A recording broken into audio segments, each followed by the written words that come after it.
Victoria Langford tore the invoice in half with both hands, threw the pieces at Nathan Carter's boots, and smiled like she'd just won something. "You should be grateful I even let someone like you touch my jet." Nathan didn't look down at the papers scattered across the hangar floor. He reached into his breast pocket, pulled out a single folded document, the only signature on Earth that could legally put her Gulfstream back in the sky, and slid it back into his pocket without a word. Victoria's smile disappeared. "What do you think you're doing?" "Waiting for you to pay for the work you already got, ma'am." 3 weeks from that exact moment, 40 jet engines across the state of Kansas would sit cold and silent because of the next 90 seconds. But right now, standing in her hangar office with torn paper at his feet, Nathan Carter didn't know that yet. He just knew he was tired. He was owed $4,200, and he wasn't going to let a woman in a cream blazer make him feel small in front of his own crew. 26 hours earlier, none of this had started yet. Nathan woke up at 4:45 in the morning, the way he always did. No alarm, just a body that had learned 6 years ago how to run on discipline instead of rest. He padded into the kitchen of the small rental house on Miller Street, poured coffee into a chipped mug that read, "World's Okayest Dad," and stood at the counter for exactly 90 seconds before he let himself feel anything. That was the rule he had made for himself after Rachel left. 90 seconds. Feel it. Name it, put it away. Go be a father. He packed a lunch turkey sandwich, an apple, the last of the pretzels into a paper bag with a smiley face drawn on it, because Lily liked finding the smiley face. 7 years old, and she still checked for it every single morning, like it might not be there. He walked into her room. She was asleep with one arm thrown over a stuffed rabbit, missing an eye hair everywhere, breathing slow and even. "Big job today, baby girl," he whispered. "Daddy's gonna fix something important." She didn't stir. He kissed her forehead anyway and closed the door soft.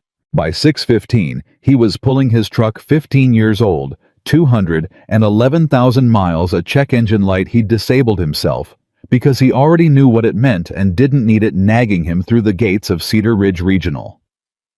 Danny was already on the flight line, 24 years old, 4 months into the job, holding a tablet, like it was going to solve every problem he'd ever have. "Morning, Nate. You hear whose bird just landed?" "Didn't hear, don't care." "Victoria Langford. Langford Technologies. Woman's worth like $2 billion, man." Nathan crouched by a landing gear strut, on a Citation 2 hangars down, running 2 fingers along a hydraulic line, feeling for heat that shouldn't be there. "She's got wings and a hydraulic system same as everybody else. Money don't change physics. You should put that on a shirt. I should get paid what I'm worth. That'd be nicer." He said it light. Danny laughed, but Danny had been around long enough to hear the thing underneath it, and he didn't push. Because everybody at Cedar Ridge knew Nathan Carter didn't get paid what he was worth. He got paid what a single father with no 4-year degree and an ancient pickup truck could negotiate for in an industry where rich men and rich women threw money at gold seatbelt buckles and treated the guy keeping their plane in the air like a line item to be minimized. Nathan didn't know yet that Victoria Langford's name was about to mean something to him. He just knew there was a work order waiting in Hangar 3, and work orders didn't care whose name was on the tail number. Victoria Langford was standing at the base of her jet's air stairs in a blazer that cost more than Nathan's truck phone against her ear voice, sharp enough to cut glass. "I don't care what the board thinks, Marcus. I need that jet in Chicago by Thursday, or the Meridian deal falls apart. And if it falls apart because some mechanic in Kansas can't turn a wrench fast enough, heads are going to roll. I mean it." She saw Nathan coming and lowered the phone halfway the way people do when they've already decided you don't deserve their full attention. "You the mechanic?" "Nathan Carter." He put his hand out. She looked at it like it might be contagious. Didn't take it. "My pilot flagged a noise on the last leg. Some vibration. I need this thing turned around fast. I've got a merger in 2 days." "I'll take a look, find out what's causing it, let you know." "Don't take a look. Fix it. That's what I'm paying you for." "I don't fix what I haven't diagnosed, ma'am." His voice didn't rise. It never did. "That's how planes fall out of the sky." Something flickered across her face. Not respect. Irritation, maybe, that a man in stained coveralls had just told her no. Whatever gets it done fastest, she said, already turning back to her phone, already forgetting his name. Nathan climbed into the belly of the aircraft and got to work. It took 40 minutes to find the sound. It took 3 more hours to understand what it actually meant. Behind an access panel, most mechanics wouldn't have thought to open a hydraulic line feeding the primary landing gear actuator had developed a hairline stress fracture, the kind you couldn't see, only feel, only know, because you'd run your thumb over 10,000 healthy lines, and this one didn't feel healthy. Nathan sat back on his heels and felt his stomach drop the way it always did. Not excitement, dread. Because a fracture like that didn't send up a warning light. It built pressure quietly until one day, mid-flight during a gear cycle, it simply let go. "Danny." His voice went flat, controlled. "Come here." Danny climbed in, looked where Nathan pointed, and went pale. "Is that?" "Stress fracture, line 51 alpha." Nathan already had his phone out, photographing from 4 angles, methodical, unhurried, because this paperwork needed to survive anyone who ever questioned it. That line lets go during gear deployment. She loses hydraulic pressure to the primary actuator. Backup might catch it, might not, depending on altitude. "You gotta tell her." "I know I gotta tell her." Nathan closed his eyes for 1 second. "I already know how it's gonna go." He was right. Victoria was mid-conversation with a sharp-suited man hovering near her office door. Preston Halloway, her finance director, the kind of man who smiled with his mouth and calculated with his eyes when Nathan walked up. "Ms. Langford, 5 minutes." She held up a finger, finished her sentence, then turned to him with open impatience. "What?" "There's a stress fracture in the hydraulic line feeding your primary landing gear actuator. It's not something I can patch. It needs replaced, tested, recertified before this aircraft flies again." "How long?" "Done right, 12 to 14 hours. "I don't have 14 hours. I have a merger in Chicago in 2 days. "Ma'am, with respect, this isn't a scheduling problem. This is a safety issue. That line fails during a gear cycle. I've flown through worse turbulence than whatever you're describing." Nathan felt his jaw tighten, but his voice stayed level. "This isn't turbulence. This is your gear not deploying or not locking at altitude, and everybody on board dies. I'm not trying to scare you. I'm telling you what I found." For 1 flickering second, something almost like fear crossed her face. Then Preston Halloway leaned close and murmured something Nathan couldn't hear, and whatever crack had opened in Victoria sealed shut again. "Fine." Her voice hardened. "Fix it. I want it done by morning, and I want a fair rate. Not whatever inflated number you people usually try to run on someone like me." "People like me." Nathan filed the phrase away and said nothing. "I'll get started now." He called Mrs. Patterson at 6 that evening, hating that he had to ask, hating the particular ache of needing help he couldn't pay back. "Nathan Carter, that child's asleep by 8 regardless of where you are," Mrs. Patterson said, before he could even finish the question. "Go save your airplane. I'll make her pancakes." "You're a saint, Mrs. P." "I'm bored, and I like your kid more than my own grandbabies. Don't repeat that." He almost smiled. Then he went back to work. By midnight, the old line was out laid on the bench, like evidence nobody else would ever look at. By 2 in the morning, the replacement, sourced from a supplier 2 states over rush shipping, paid out of Nathan's own pocket, because Cedar Ridge's parts account ran a 30-day cycle. That wasn't going to help him. Tonight was pressure tested. Once, then twice. Then a 3rd time. Because Nathan Carter didn't believe in good enough when somebody's life was riding on it. Danny found him at sunrise, same coveralls, eyes rimmed red, still running the same careful checks he'd started 22 hours earlier. "You didn't sleep." "Didn't need to." "Man, you gotta take care of yourself too." Nathan looked up, and for 1 honest second, something tired showed through. Tired in a way that went back a lot further than one night. "Somebody's gotta be the one who checks twice, Danny. World's full of people who check once." He closed the panel. Wrote the report, every torque value, every test result, every finding documented in the kind of detail that would hold up in front of the FAA, or a courtroom, or God himself if it ever came to that. Then he walked toward Victoria Langford's office, with an invoice in his hand. She didn't look up from her laptop. It's done. Tested, certified, ready to fly. Everything's documented, the fracture, the repair, the test results. He set the folder on her desk, the invoice on top. She looked at the number. $4,200. Her eyebrows shot up, and something ugly settled into her face. The specific ugliness of a person who had never once in her life had to choose between rent and gas money, staring at a bill from someone who had. $4,200. For one night. For emergency parts rush shipping, and 22 hours of labor on a repair that likely saved your life, ma'am. And your pilot's. You're joking. She laughed short and humorless. I could buy a car for this. You could also buy a coffin, Nathan said quietly. If that line had let go at 8,000 feet. The room went still. Preston cleared his throat from the doorway.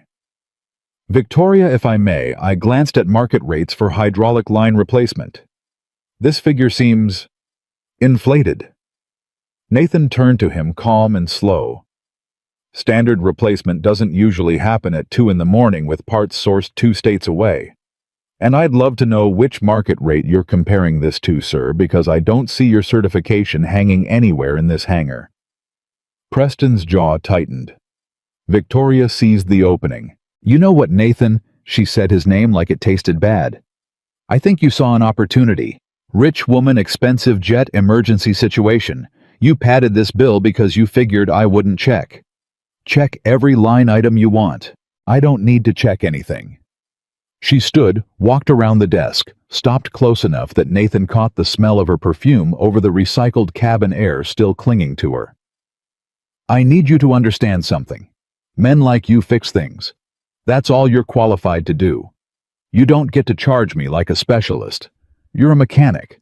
There's 100 more of you at every airport in this country. Maybe, Nathan said, voice never rising, never cracking. But not one of them caught that fracture before it killed you. Something flashed in her eyes. Rage, or the thin edge of fear finally breaking the surface. Or maybe just the fury of a woman who'd never once been told no by somebody she considered beneath her. She picked up the invoice, held it in front of him, and tore it in half, slow and deliberate, exactly the way she'd have planned a humiliation if she'd had time to plan it. You should be grateful I even let someone like you touch my jet. The pieces drifted to the floor. Outside the office, Danny, who'd wandered close enough to catch the tail end of it, stood frozen with his mouth half open. Nathan looked down at the torn paper, then back up at her. He didn't yell. He didn't argue. He didn't beg. He reached into his breast pocket, pulled out the maintenance release form, the single document that legally certified her aircraft airworthy. The one piece of paper the FAA required before any pilot could legally fly it again, folded it once and put it back where it came from. What are you doing? Victoria snapped. This release isn't signed, ma'am. You said it was ready to fly. It's mechanically ready. It's not legally certified. Those are 2 different things, and I don't sign off on work a customer's refused to pay for. Her face went through 3 colors in as many seconds. You can't do that. That's extortion. It's federal aviation law, ma'am. Look it up. His voice stayed exactly where it had been the whole conversation, even unshaken, the voice of a man who'd learned a long time ago that the loudest person in the room rarely wins the argument that actually matters. When you're ready to settle the invoice, I'll be at Hangar 6. He turned and walked out. Behind him, her voice rose sharp and furious, throwing words at Preston about lawyers, about how nobody talked to her like that, about pulling certifications before the week was out. Nathan kept walking. His hands didn't start shaking until he reached his truck. Not fear, just the cost of holding himself together in front of her 22 sleepless hours, a torn invoice, the words, "People like you," still sitting somewhere behind his ribs, like a splinter he hadn't dug out yet. He sat in the driver's seat and stared at the wheel at his own tired reflection, ghosted faint in the windshield. Then he thought about Lily. Pancakes at Mrs. Patterson's table. That one-eyed rabbit. He thought about the mortgage due in 9 days and the $4,200 he needed badly, and the fact that he'd just walked away from both the money and the easiest path to getting it. And still some stubborn, unshakable part of him felt lighter than he had in years, because for the first time in a long time, Nathan Carter hadn't let somebody make him small. He started the truck. Behind him, in an office with torn papers scattered across the floor, Victoria Langford was already making the first of several decisions that would end up costing her far more than $4,200, decisions that in 3 weeks would leave every pilot at Cedar Ridge sitting with cold engines and folded arms, waiting on a signature that the nobody in stained coveralls was the only man alive with the authority to give. The mortgage statement came on a Tuesday, sitting in Nathan's mailbox, like it had been waiting there just for him, and he stood on his own porch reading the same 3 lines 4 times before the numbers actually landed. 9 days. 9 days until the bank wanted $1,340, and Nathan had exactly $612 in his checking account, and somewhere across the state, a Gulfstream jet sat parked in a hangar with $4,200 worth of his labor inside it that nobody had bothered to pay for. "Daddy?" Lily's voice came from behind the screen door, small and careful, the way it got when she sensed something was wrong, even if she didn't have the words for it yet. "Are we okay?" Nathan folded the letter, tucked it into his back pocket, and turned around with a smile he'd practiced enough times that it almost felt real. "We're great, baby girl. Come on, let's go get ice cream before dinner ruins your appetite." She grinned and forgot about it in 4 seconds flat, the way 7-year-olds could, and Nathan Carter drove them both to the Dairy Queen on Route 9 with a knot sitting behind his ribs that never once loosened. Not even when Lily laughed so hard at her own joke that chocolate soft serve dripped down her wrist and she didn't even notice. That was day 1. Day 3. Nathan called Victoria Langford's office directly polite. Professional, no edge in his voice at all, because he'd decided a long time ago that anger was a currency he couldn't afford to spend. "Langford Technologies. This is Preston Halloway's office. This is Nathan Carter. I did maintenance work on Ms. Langford's Gulfstream 3 weeks ago. I'm calling about an outstanding invoice." A pause on the other end. Papers shuffling or pretending to shuffle. "Ah, yes. Mr. Carter, I have to be honest with you, after reviewing the charges internally, we have some concerns about the figure. We're consulting with a few other aviation service providers to confirm the rate was fair. I sent full documentation. Parts labor test logs, everything itemized. I understand and we appreciate that. This is just standard due diligence for an expense of this size." Nathan closed his eyes. "Mr. Halloway, that aircraft had a fractured hydraulic line on the primary landing gear actuator. That's not a due diligence conversation. That's a safety finding with FAA documentation attached to it. We're aware. We're working through it. I'll be in touch." The line went dead before Nathan could say another word. He stood in his kitchen holding a phone that had just hung up on him, and for a long moment he didn't move at all. Not out of shock, out of the particular familiar exhaustion of watching a system work exactly the way it was built to work, slow, polite, designed to wear a man down until he either gave up or gave in. He didn't give up. He also didn't give in. He just went back to work the next morning because Cedar Ridge didn't stop needing mechanics just because Nathan Carter had a mortgage due in 6 days. Danny found him under a citations wing around 10 that morning, torque wrench in hand, jaw set in a way Danny had learned to recognize. "She pay you yet?" "Nope." "Man, that's insane. $4,000 for saving her life and she's just, what, ghosting you? Her finance guy's playing due diligence games. Stalling." Nathan tightened a bolt with more force than the spec called for and made himself ease off. "It's fine. I'll figure it out." "You gonna sign the release if she calls asking for it?" Nathan looked up at him and something steady and immovable settled into his face. The same look he got right before he told a client bad news he knew they didn't want to hear.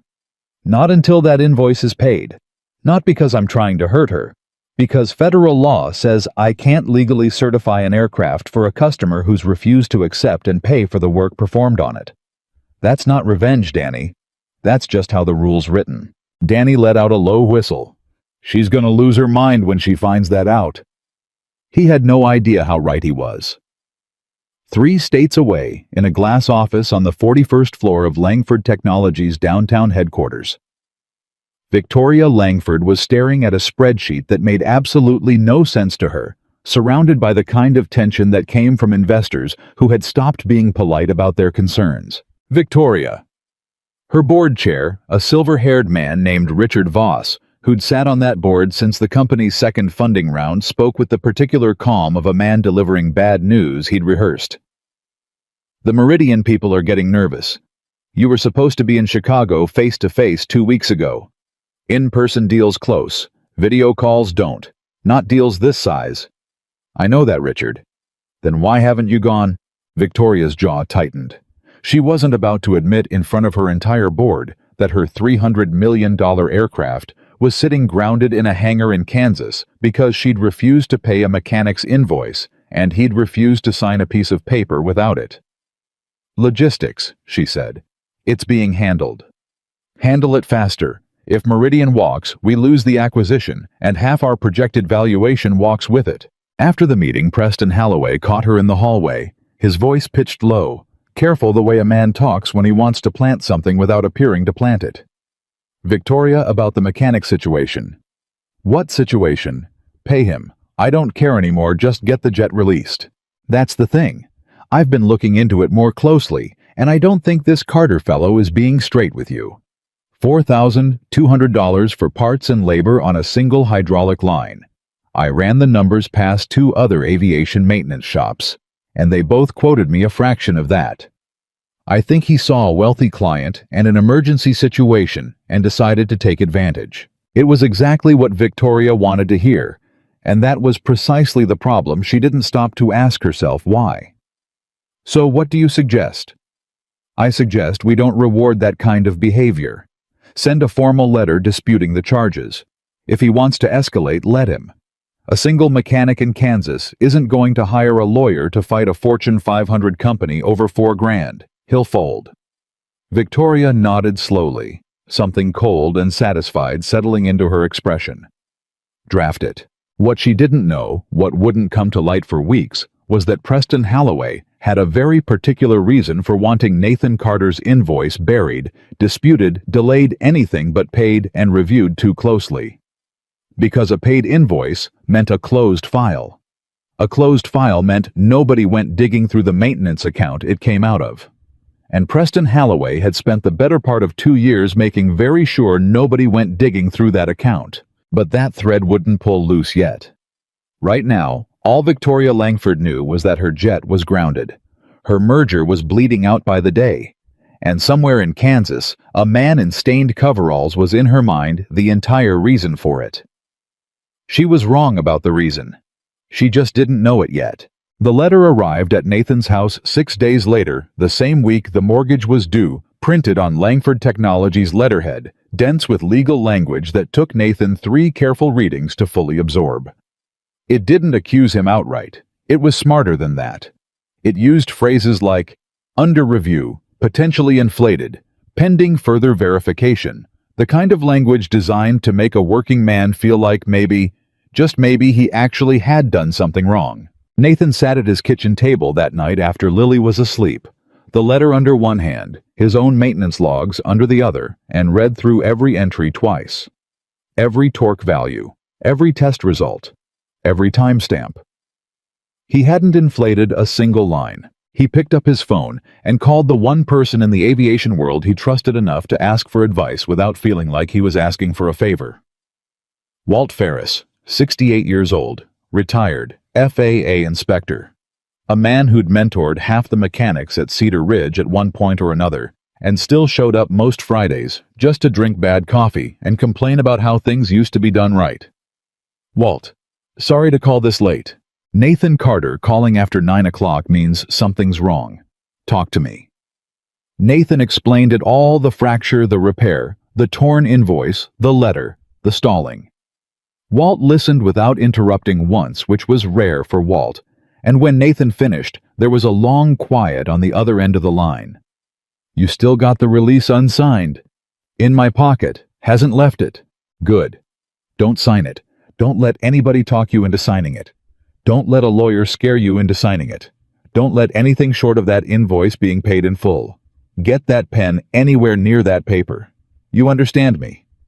"I understand. Nathan?" Walt's voice softened just slightly. "You did the right thing catching that fracture. You did the right thing holding that release. Whatever happens next, whatever they throw at you, you remember that you're the only thing standing between that woman and a coffin. Don't let her make you forget that." Nathan hung up the phone and sat alone in his kitchen for a long time, the unsigned release sitting on the table in front of him like it weighed more than paper had any right to weigh. 9 days became 11. 11 became 15. The mortgage payment went out 2 days late with a fee attached that Nathan absorbed by picking up every overtime shift Cedar Ridge would give him, coming home most nights after Lily was already asleep, kissing her forehead in the dark, and heading back out before 6 the next morning. Mrs. Patterson noticed. She always noticed. "You look like a man running on fumes, Nathan Carter." "I'm fine, Mrs. P." "You're not fine. You're stubborn, and those aren't the same thing, no matter how hard you try to make them." She pressed a container of soup into his hands on his way out the door one evening, refusing to take no for an answer. "Eat something. That girl needs her father standing up, not falling down." Nathan almost cried in his truck that night. He didn't let himself. He just drove home, heated the soup, and ate it alone at 11:30, while going through invoices for other jobs trying to find some way to close the gap. Victoria Langford's silence had opened up. He had no idea that Gap was about to close itself violently publicly, and not in the way anyone expected. 19 days after the torn invoice, Victoria Langford woke up to a phone call from her pilot at 6 in the morning, and everything changed. "Ms. Langford, it's Captain Reyes. We've got a problem."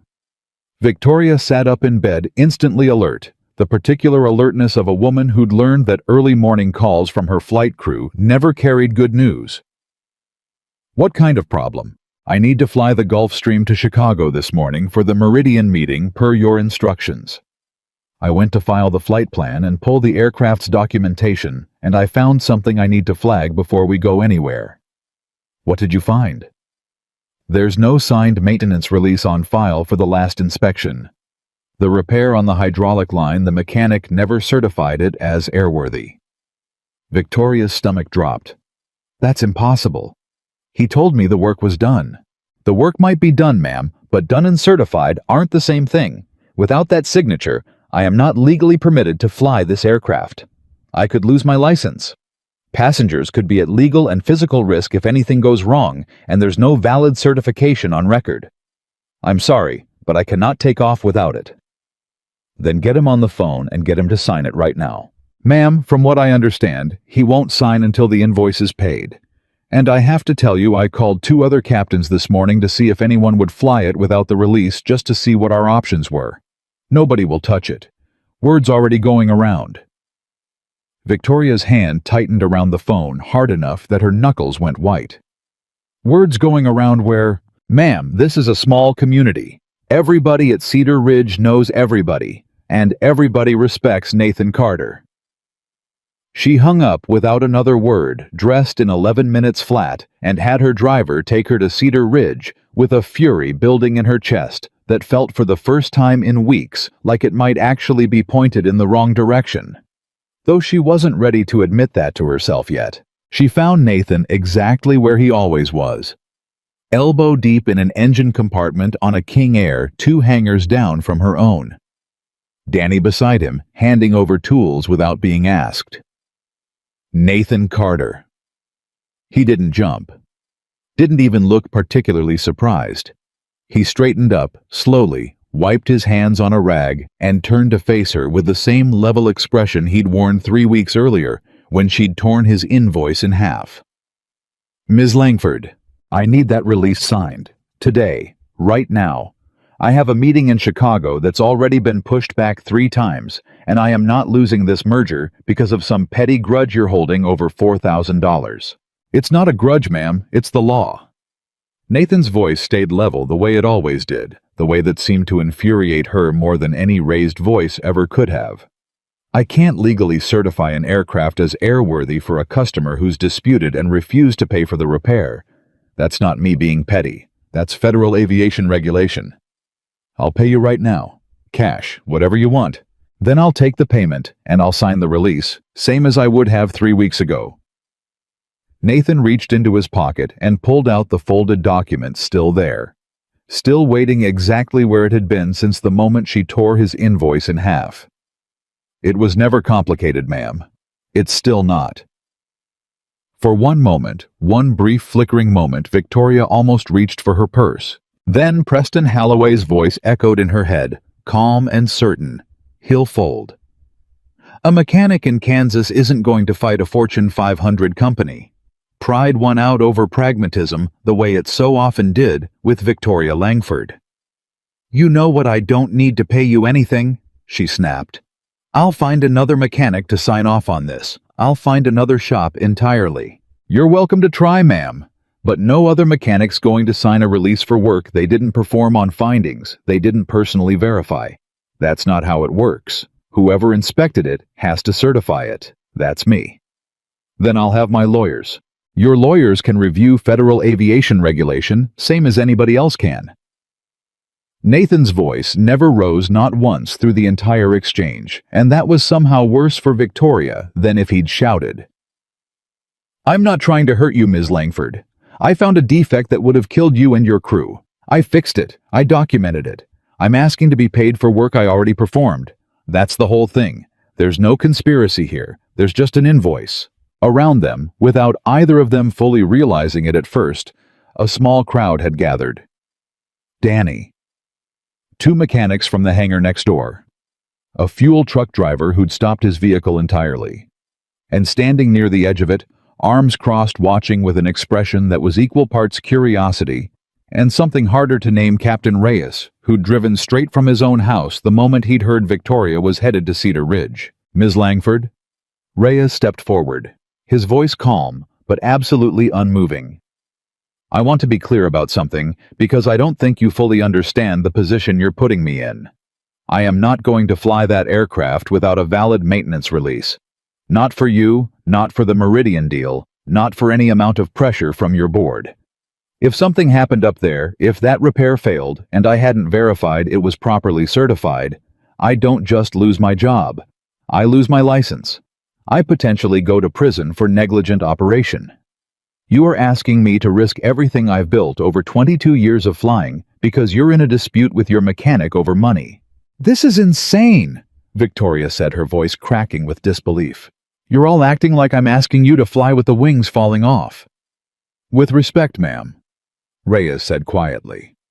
You're asking us to fly with no proof the wings won't. The silence that followed felt heavier than anything Victoria had experienced in a boardroom in a negotiation in any high-stakes moment of her career. Because in a boardroom, she controlled the leverage. Here, standing on a tarmac, surrounded by men who understood something about risk and consequence, that no amount of money could override, she had none at all. Fine, she said finally. Her voice tight, her composure fraying at the edges. Fine. I'll find pilots who aren't so precious about their licenses. She turned and walked back toward her car, and as she did, Nathan heard Reyes mutter something under his breath that would end up traveling further and faster than either of them expected. Good luck finding one who doesn't already know what happened here. He wasn't wrong.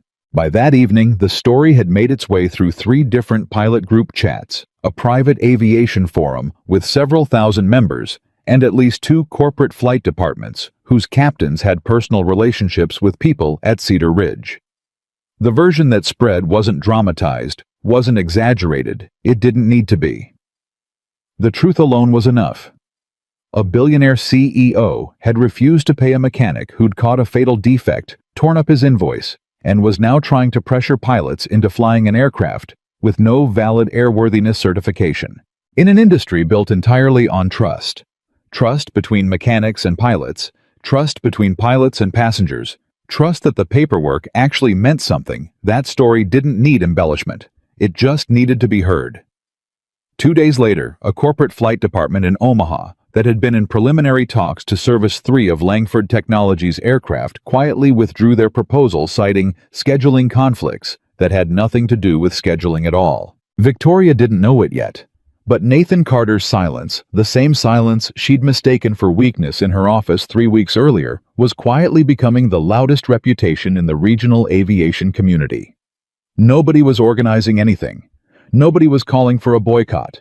Pilots and mechanics were simply doing what they'd always done informally, the way trades built on trust always operated, talking to each other and deciding one by one that they didn't want their name anywhere near a client who treated the people keeping her alive in the sky like disposable labor. Meanwhile, back at Langford Technologies, Richard Voss called an emergency session with the board, and this time his patience had visibly run out.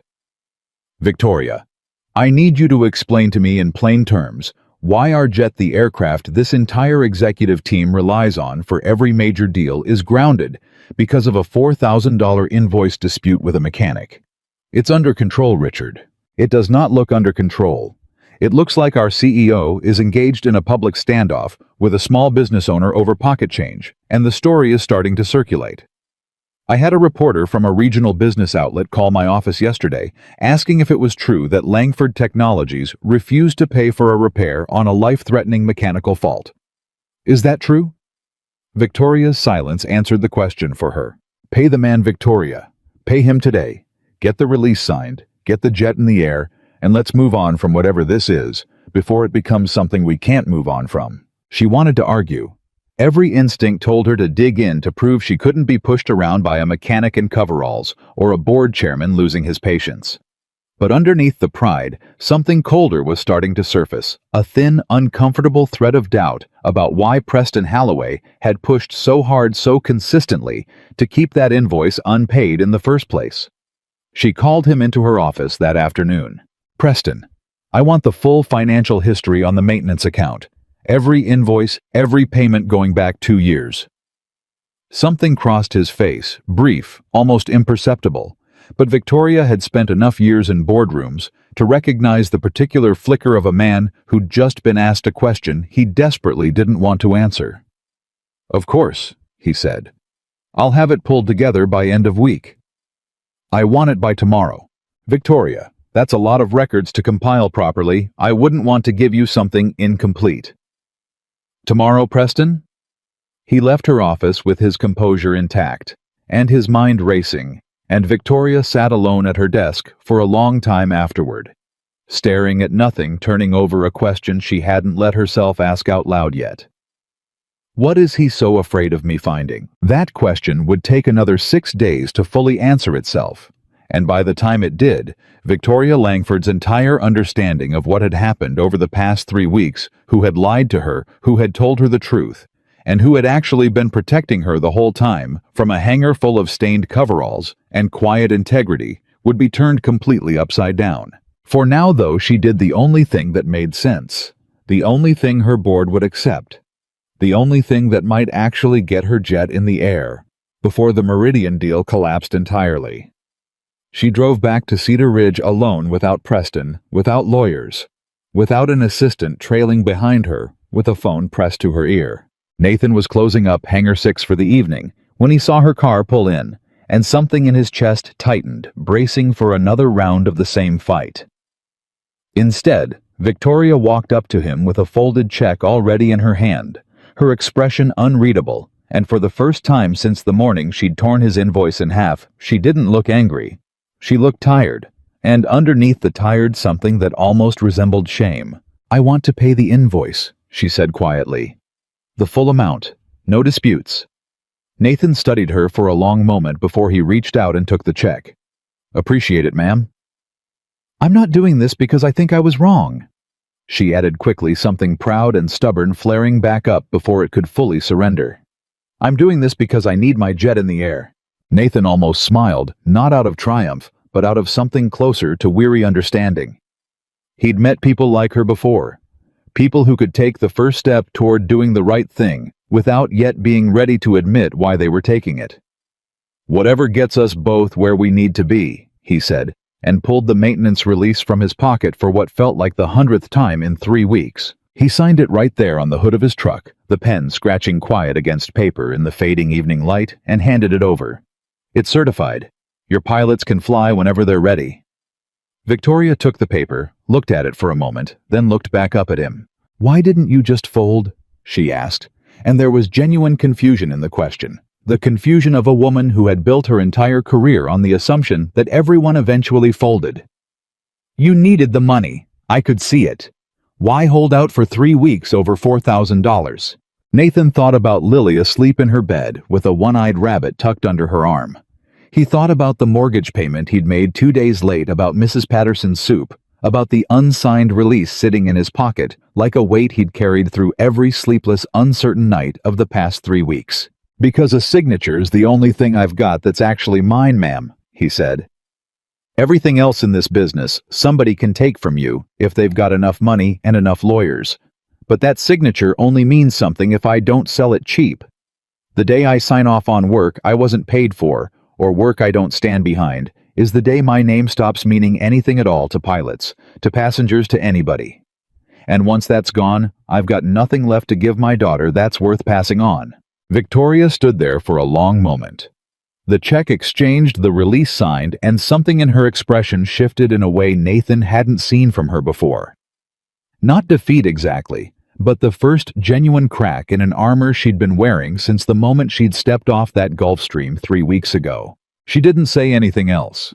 She turned, got back in her car, and drove off into the evening with a signed release on the passenger seat and a question sitting heavy in her chest that had nothing to do with hydraulic lines or invoices at all. What is Preston Holloway hiding from me? Nathan watched her taillights disappear down the access road, folded the check into his shirt pocket, and let out a long breath.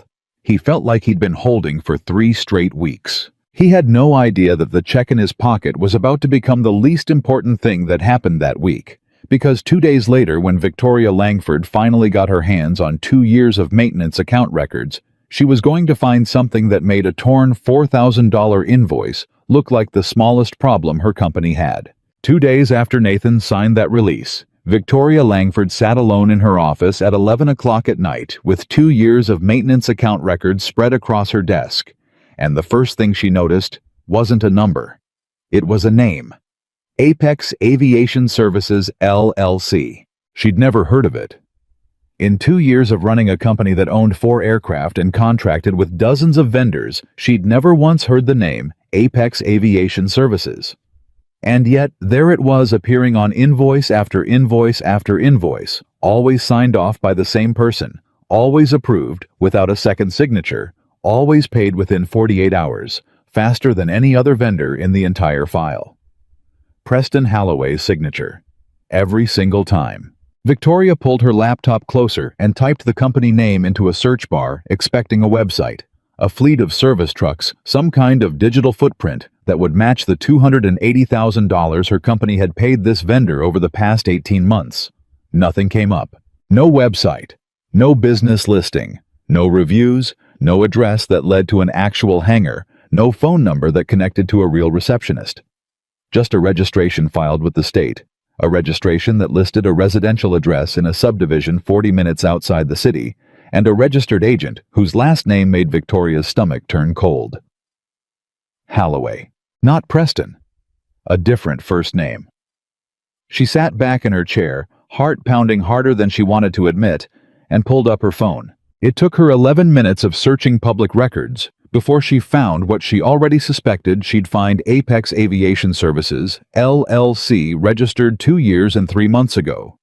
Agent listed as Daniel Holloway, 34 years old, whose only other public connection to anything aviation related was a now-deleted LinkedIn profile that once described him as an independent aircraft consultant.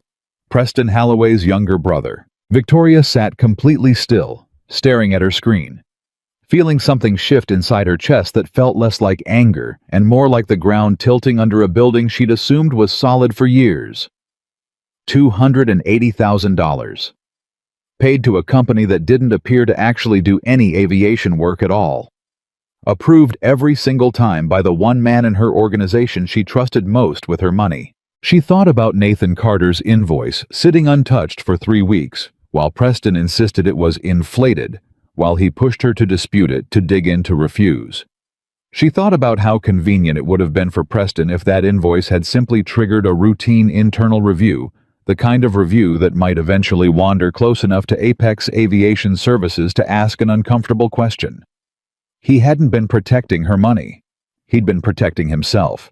Victoria didn't sleep that night. She sat at her kitchen island until 4 in the morning, cross-referencing every Apex invoice against actual maintenance events, actual aircraft logs, actual work orders, and slowly, invoice by invoice, a picture assembled itself that made her physically nauseous. Nearly every payment to Apex corresponded to a maintenance event that had also been serviced that same week by a legitimate vendor. Duplicate billing. Phantom work. Services invoiced for aircraft that, according to flight logs, hadn't even been on the ground during the dates listed. Preston Holloway hadn't just been skimming. He'd built an entire shadow company to do it, and he'd been running it for over 2 years right under the nose of a CEO who trusted him enough to hand him the keys to every financial decision in the business. At 6 in the morning, Victoria called Richard Voss. "Richard, I need you at the office in an hour. I found something, and I need you to see it before I do anything else." Victoria at 6 in the morning. "I know what time it is, please. This can't wait." Richard Voss arrived at 7, still in yesterday's shirt, coffee in hand, and by the time Victoria finished walking him through the spreadsheets, the invoices, the shell company, the deleted LinkedIn profile of a man who happened to share Preston Holloway's last name, his face had gone the particular gray color of a man watching a company's entire financial credibility crumble in real time. "My God," Richard said quietly. "How long has this been going on?" 2 years at least, maybe longer. I haven't finished going back through everything. And Preston has no idea, you know. No idea. Victoria's voice was flat controlled. The same controlled fury Nathan Carter had shown her in a hangar 3 weeks earlier, and the irony of that wasn't lost on her even now. "He thinks I'm still furious about a mechanic's invoice. He has absolutely no idea I'm about to bring down 2 years of fraud he thought he'd buried." Richard set down his coffee. "We need to call legal, immediately. And we need to be very careful about how we approach him, because if he suspects for even a second that you know he could delete records, transfer funds, disappear entirely." "I know." "Victoria." Richard studied her carefully. "This started because you didn't pay a mechanic $4,000. I'm aware. If Preston hadn't pushed so hard to keep that invoice unresolved, if he hadn't manufactured this whole narrative about the mechanic gouging, would you have ever looked this closely at the maintenance account?" Victoria didn't answer right away. She was thinking about a torn invoice on a hangar office floor.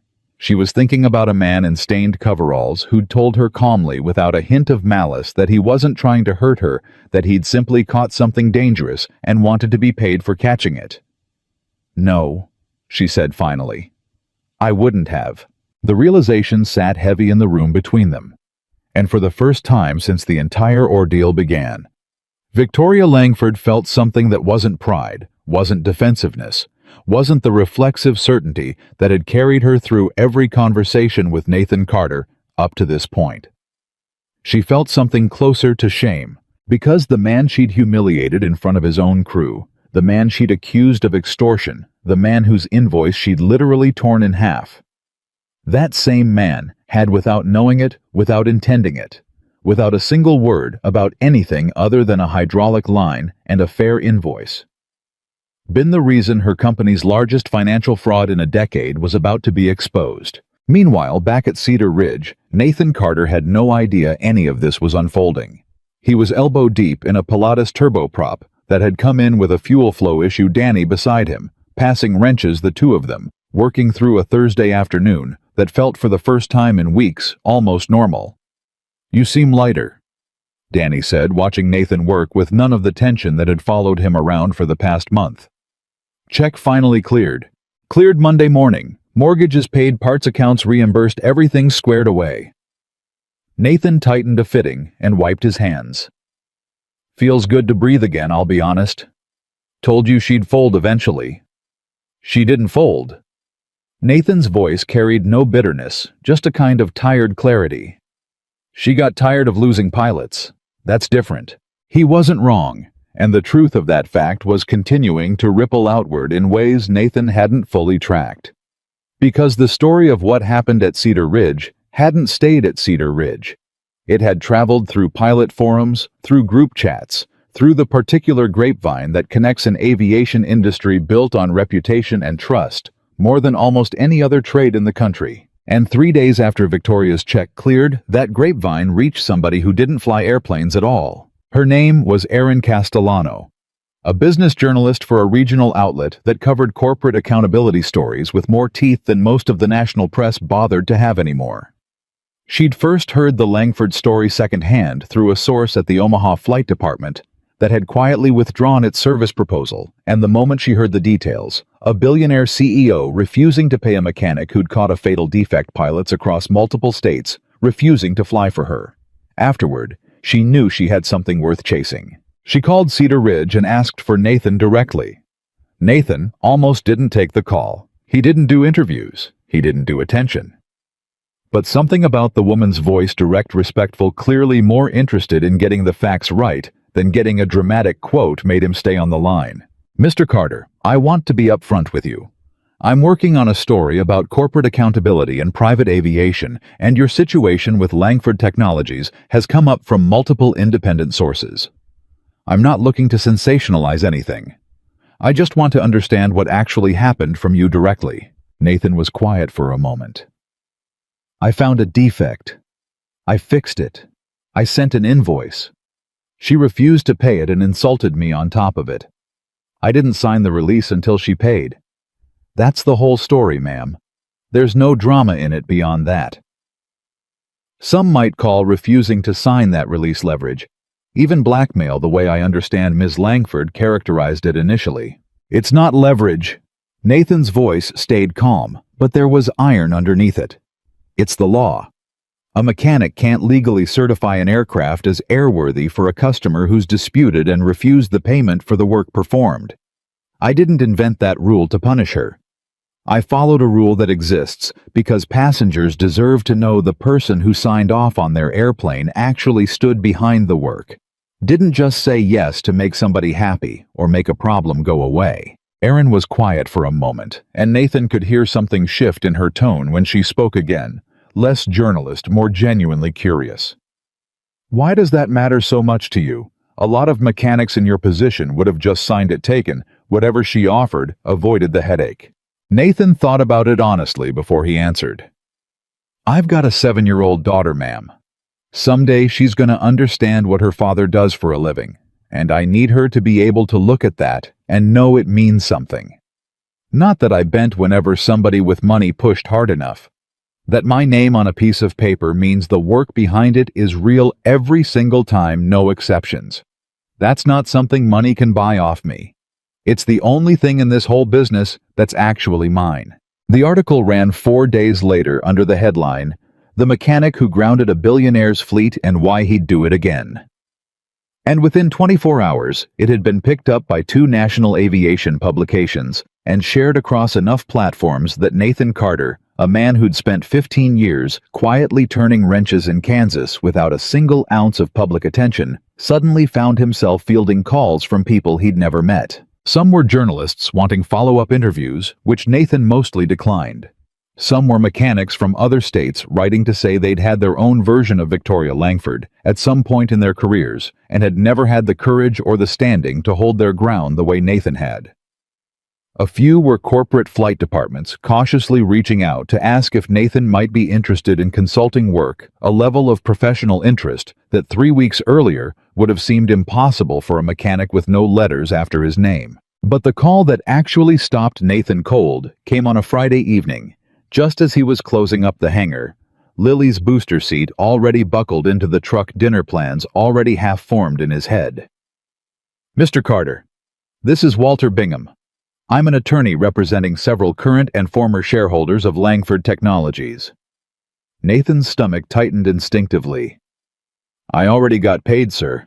There's no dispute left to settle. This isn't about the invoice, Mr. Carter. This is about something considerably larger, and I have to ask you to keep this confidential for the time being. Are you aware of any irregularities you may have noticed in Langford Technologies' maintenance billing practices prior to your dispute with Ms. Langford? Nathan frowned, genuinely confused. I don't understand the question. Let me be more direct. In the course of your work on Ms. Langford's aircraft, did you ever encounter references to a vendor called Apex Aviation Services? Nathan searched his memory carefully before answering. No, sir. Never heard of it. I was the only mechanic on that repair start to finish. That's what I suspected, but I needed to confirm it directly. Thank you, Mr. Carter.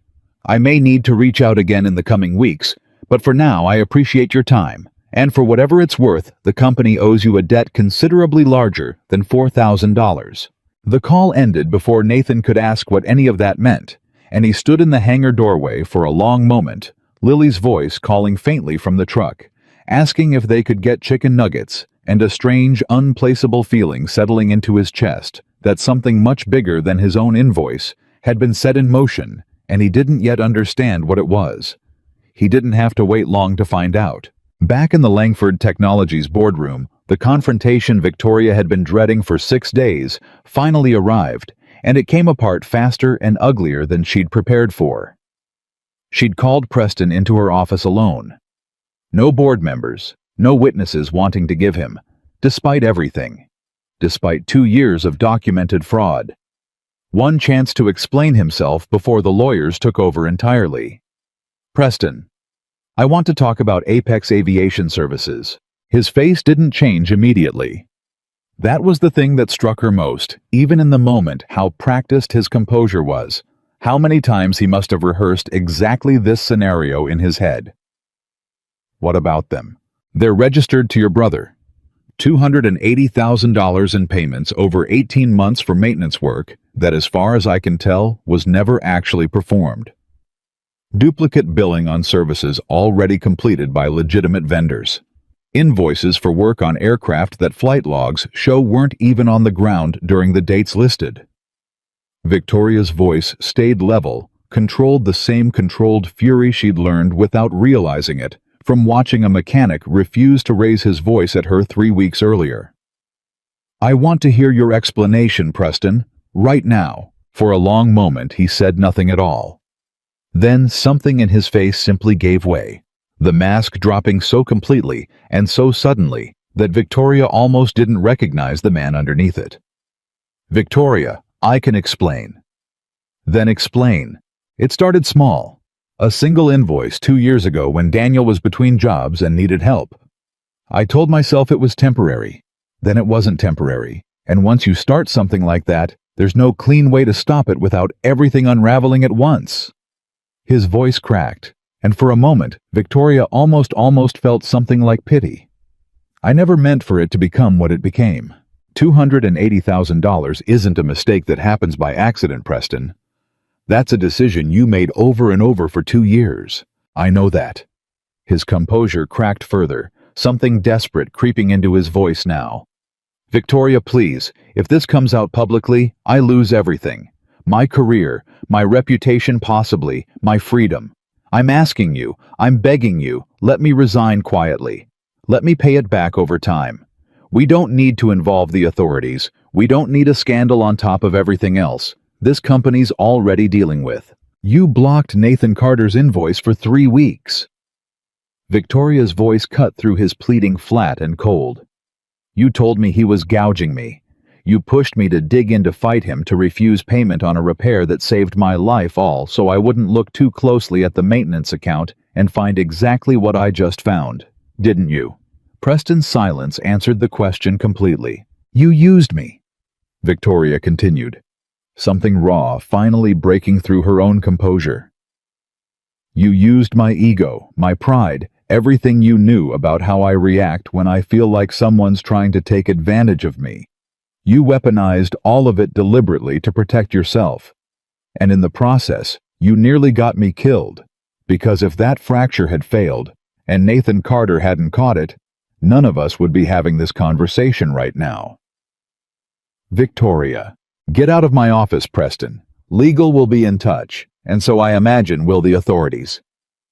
He left without another word, and Victoria sat alone at her desk for a long time afterward, staring at the door he'd walked through, feeling the full weight of 2 years of misplaced trust settling into her chest like something physical. She thought about every conversation she'd had with Preston about Nathan's invoice.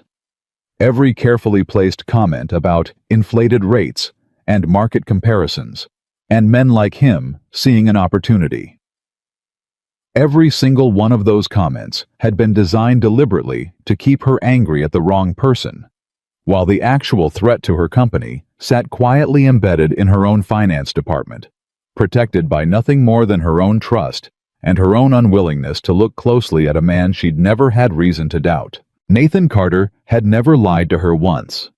Not about the fracture, not about the invoice, not about the release he refused to sign. Every single thing he'd told her from the moment she met him had turned out to be precisely true. Preston Holloway had lied to her from the very beginning, wrapped in a suit and a title, and 2 years of earned trust that he'd systematically betrayed the entire time. She'd punished the wrong man for 3 weeks and rewarded the wrong man with her confidence for 2 years. That night, Victoria didn't go home right away. She sat in her car outside the office for nearly an hour, replaying the moment in the hangar when she'd torn Nathan's invoice in half, when she'd told him to be grateful she even let someone like him touch her jet.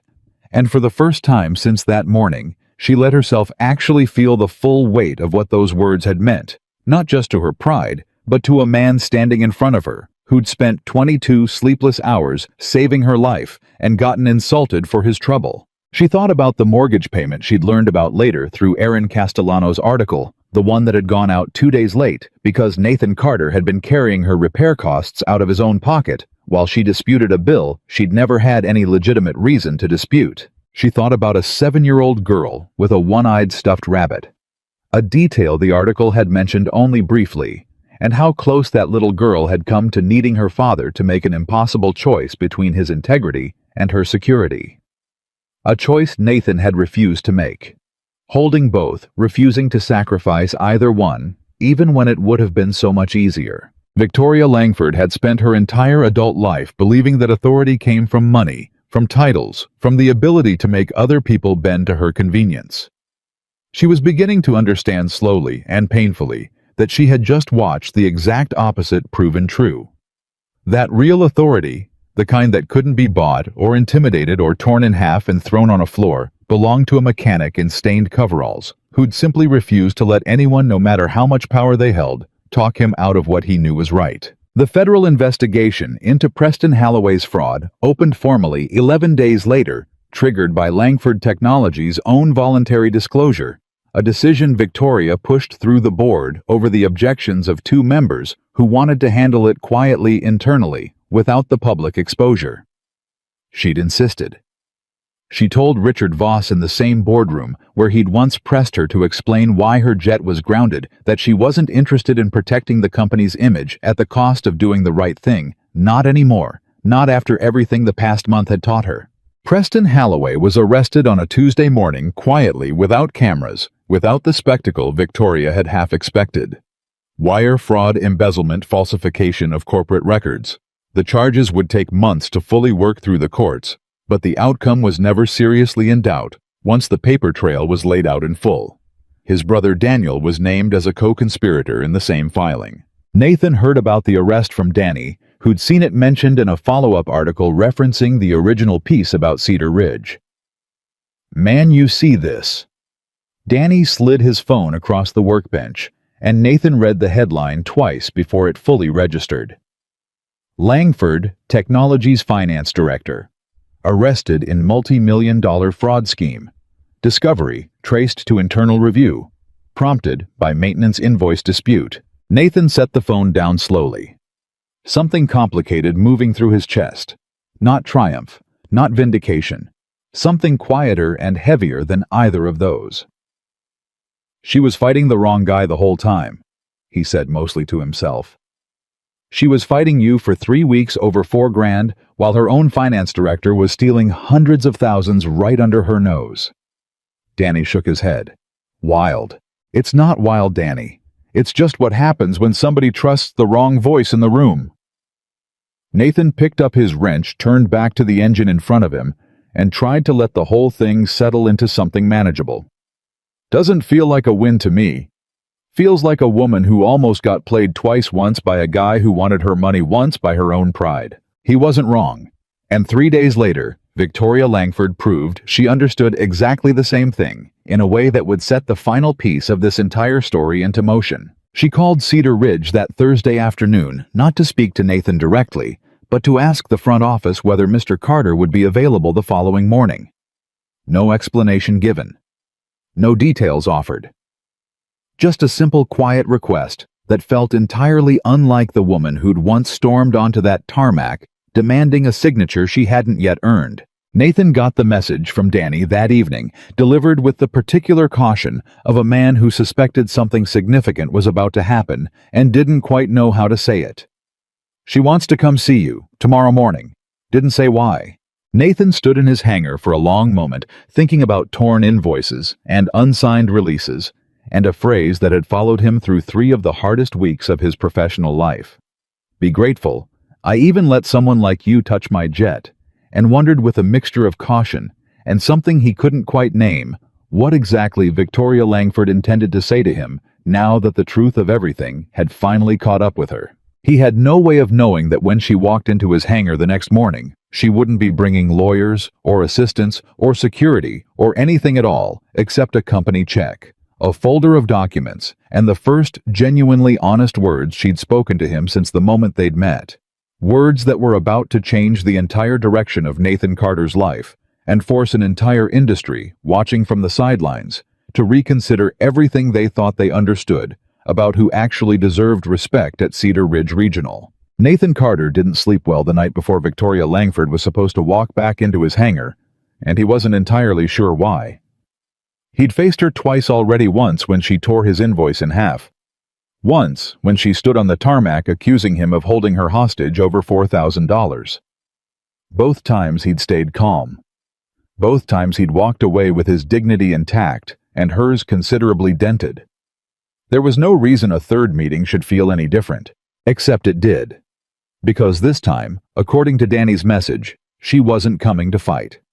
And somehow that uncertainty sat heavier in Nathan's chest than any argument ever had. He was up before 5, same as always. Coffee in the chipped mug, lunch packed into a paper bag with a smiley face for Lily. She was already awake when he checked on her, sitting cross-legged on her bed with the one-eyed rabbit in her lap, looking at him with the particular seriousness only a 7-year-old could pull off at 6 in the morning. "Daddy, is the mean lady coming back today?" Nathan froze in the doorway. He hadn't realized Lily had picked up on any of it. He'd been careful, or thought he had, keeping the stress of the past month contained to phone calls after her bedtime, to quiet conversations with Walt Ferris she wasn't supposed to overhear. "What makes you say that, baby girl?" Mrs. Patterson was talking to Ms. Ruiz next door. "She said a lady with a fancy jet was mean to you and didn't pay you, and you had to work all night." Lily's small face scrunched with a concern that looked far too old for her. "Is that true?" Nathan sat down on the edge of her bed, weighing how much truth a 7-year-old could carry without it becoming a weight she didn't need. "It's true there was a disagreement, sweetheart, but it's over now. The lady paid what she owed and everything's okay." "Was she mean to you?" He thought about lying. He thought about protecting her from the specific memory of a woman tearing paper and telling him to be grateful. But Nathan had promised himself a long time ago, somewhere in the wreckage of his marriage falling apart, that he'd never lie to his daughter just to make a moment easier. "She said something unkind to me, yeah. But you know what I told you about people who say unkind things?" Lily thought about it, her small forehead creasing. "That how they treat you says more about them than it does about you." "That's my girl." Nathan kissed the top of her head. "Come on. Cereal's getting soggy in your bowl thinking about it." She giggled, the heaviness lifting off her the way it only could for a child, and Nathan carried that small exchange with him, the entire drive to Cedar Ridge, turning it over, letting it settle something inside him that he hadn't realized needed settling. Whatever happened today, whatever Victoria Langford wanted from him, he wasn't walking into it angry. He was walking into it as a man whose daughter already understood at 7 years old exactly the kind of integrity he'd spent his whole life trying to model for her. That was worth more than any apology Victoria could offer. By the time he reached Hangar 6, Danny was already there, along with 2 mechanics from the hangar next door who'd apparently heard through the grapevine that something was happening and had found excuses to linger nearby. Walt Ferris showed up around 8:30, ostensibly for his usual Friday coffee, though Nathan suspected the timing wasn't a coincidence. "Word travels fast around here," Nathan said, handing Walt a cup from the pot in the break room. "Word travels fast everywhere, son, especially when it's a story people want to believe is true." Walt settled into a folding chair with the ease of a man who'd spent 40 years around hangars and had no intention of being anywhere else today. "You nervous?" "Should I be? Depends what she's coming to say." Walt took a slow sip of his coffee. "But for what it's worth, whatever it is, you don't owe her anything more than you've already given. You caught her defect. You did the repair right. You held your ground when she tried to shame you into folding. Nothing that happens today changes any of that." Nathan nodded, but the knot in his stomach didn't loosen much. At 9:15, a car Nathan didn't recognize, not the sleek black SUV she usually arrived in, but a plain sedan understated almost deliberately, so pulled through the Cedar Ridge gate and rolled to a stop outside Hangar 6. Victoria Langford stepped out alone. No Preston Halloway. Obviously, that particular absence carried its own weight now that everyone knew why. No assistant trailing behind her with a phone pressed to her ear. No lawyer in a sharp suit standing at her shoulder like a shield. Just Victoria in a plain blazer far less ostentatious than the cream-colored one she'd worn the first day Nathan met her, holding a folder in one hand, and tucked under her other arm an envelope that Nathan recognized instantly as a company check. She stood there for a moment at the edge of the hangar, looking at the small crowd that had gathered Nathan, Danny, Walt, the 2 mechanics from next door, and now Captain Reyes, who'd wandered over from the flight line the moment he'd spotted her car, and something crossed her face that Nathan had never seen on her before. Uncertainty. "Mr. Carter." Her voice was quieter than he remembered it, none of the sharp command that used to cut through every conversation like a blade. "Do you have a few minutes?" "I've got all the time you need, ma'am." She walked toward him, and the small crowd instinctively widened to give her space, though nobody actually left. Nathan immediately noticed that Walt didn't pretend to be busy with his coffee, that Danny didn't suddenly find a reason to check on an engine, that Reyes stood with his arms loosely crossed, waiting the way men who've spent their careers reading instruments and body language for signs of danger tend to watch anything that feels significant. Victoria noticed it too. And for a moment, Nathan thought she might ask for privacy, might request they step into the office where no one else could hear whatever she'd come to say. She didn't. "I'd like to say this in front of whoever wants to hear it," she said, her voice carrying just enough for the small gathered crowd to catch every word. "I think I owe that. Not just to you, Mr. Carter, to everyone who watched what happened here over the past month." Nathan felt something tighten in his chest, not dread exactly, but the particular alertness of a man who sensed a moment was about to become bigger than he'd prepared for. "I came here 3 weeks ago and told you to be grateful I let you touch my jet." Victoria's voice wavered slightly on the words, like she was forcing herself to repeat something she desperately wished she could take back. "I tore up an invoice for work that saved my life. I called you a liar in front of your own crew. I accused you of extortion when all you did was follow federal law and asked to be paid for work you'd already done." She paused, and Nathan watched her throat move as she swallowed, watched the careful composure she'd carried through every previous confrontation crack in a way that felt entirely different from anger. "I did all of that," she continued, "because a man I trusted more than anyone in my organization spent weeks convincing me you were trying to take advantage of me. And I believed him instantly without question, because it was easier to believe a mechanic was gouging me than to believe I might be the one in the wrong. That says something about me I'm not proud of." Walt Ferris shifted slightly in his chair, saying nothing, watching everything. "What I found out afterward," Victoria said, "is that Preston Halloway had been stealing from my company for 2 years through a shell corporation registered to his own brother.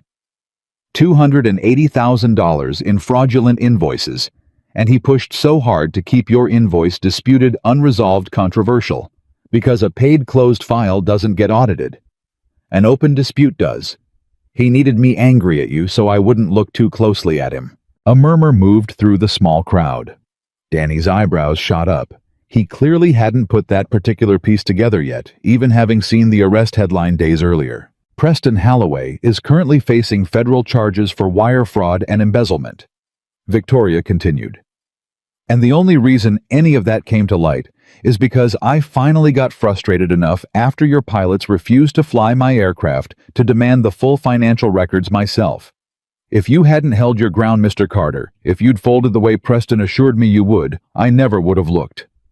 I'd have kept trusting the wrong man for God knows how much longer while the right one stood in front of me the entire time, asking for nothing more than what he'd already earned. She stepped closer, close enough that the check and folder she was holding were clearly meant for him, close enough that whatever came next was clearly the actual point of the visit. "I judged you by your coveralls," she said, her voice dropping lower now, more personal, less like a statement crafted for an audience, and more like something she genuinely needed to say. "I looked at a man in stained work clothes driving an old truck and decided instantly, without a single piece of evidence, that you were beneath me. That your time, your expertise, your judgment about my own safety mattered less than my convenience. I was wrong. I was wrong in a way that could have gotten me killed, and I was wrong in a way that let an actual thief operate inside my company for 2 years, because I trusted a suit over a set of coveralls." Nathan stood very still, the weight of the moment settling into him slowly. And for the first time since she'd torn his invoice, he didn't feel the need to say anything at all. He just let her finish. "This is the balance owed on the original invoice with interest for the time you carried my repair costs out of your own pocket, while I disputed a bill I had no legitimate reason to dispute." She held out the envelope. "And this," she held up the folder, "is a formal written apology on company letterhead, acknowledging everything I've just said in case you ever need it for any reason at all. I don't expect it to undo what I said to you. I just needed you to have it in writing from me, not from a lawyer." Nathan took both slowly, and for a moment, neither of them said anything. Then Lily's voice cut through the quiet, small clear, entirely unafraid. "Are you the mean lady?" Every adult in the hangar turned at once. Nathan hadn't even realized Mrs. Patterson had dropped Lily off early, hadn't realized his daughter had wandered in from the office where she was supposed to be waiting with a coloring book. And now she was standing there in her school backpack, staring up at Victoria Langford, with the completely unguarded honesty only a 7-year-old could manage. Victoria went very still. Nathan opened his mouth to intervene to soften it, but Victoria held up a hand gently and crouched down to Lily's level before he could speak. "I was mean to your dad," Victoria said quietly. "I said something unkind to him, and it wasn't fair, and I came here today to tell him I was sorry." Lily considered this with the grave seriousness of a child weighing a very important piece of information. "My daddy says how people treat you says more about them than it does about you." Something in Victoria's face crumbled just slightly, just for a second, before she caught it. "Your daddy sounds like a very wise man." "He is." Lily said it simply without a hint of doubt, the way children say true things. "He fixes airplanes so nobody falls out of the sky." "He does," Victoria said, and her voice cracked on the second word, in a way she clearly hadn't expected it to. "He fixed mine. He probably saved my life doing it." Lily looked between her father and the woman crouched in front of her, processing this new information with visible effort. And then she said the thing that would end up later becoming the detail Nathan remembered most clearly out of the entire encounter. "Then you should say thank you, not just sorry." The hangar went completely silent. Walt Ferris made a small sound that might have been a laugh, quickly swallowed. Danny looked down at his boots, fighting a smile. Even Captain Reyes' arms, still crossed, allowed the corner of his mouth to twitch upward. Victoria Langford, CEO of a company worth billions, who'd stood in boardrooms facing down hostile investors and skeptical journalists without flinching, looked utterly disarmed by a 7-year-old in a backpack. "You're right," she said, finally standing back up, turning to face Nathan directly. "Thank you, Mr. Carter. For catching that fracture. For not signing something you didn't believe in even when I made it as difficult as possible for you. For teaching me something about integrity that I clearly needed to learn the hard way. Nathan held the envelope and the folder in his hands, and for a moment he thought about everything the past month had cost him. The sleepless nights, the anxiety over the mortgage, the humiliation of standing in her office while she tore his invoice apart. The fear that maybe despite everything, he'd made the wrong call, holding his ground over $4,000. None of it in this moment felt like it had been wasted. "Apology accepted, ma'am," he said quietly.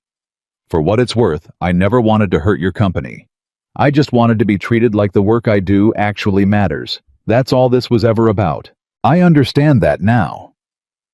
Victoria glanced toward the aircraft parked at the far end of the flight line. Not the Gulfstream this time, but a smaller company plane she'd apparently flown in on. "I have one more thing to ask you, and I want you to know you can say no. I won't be upset, and it won't change anything about the apology or the payment." Nathan waited.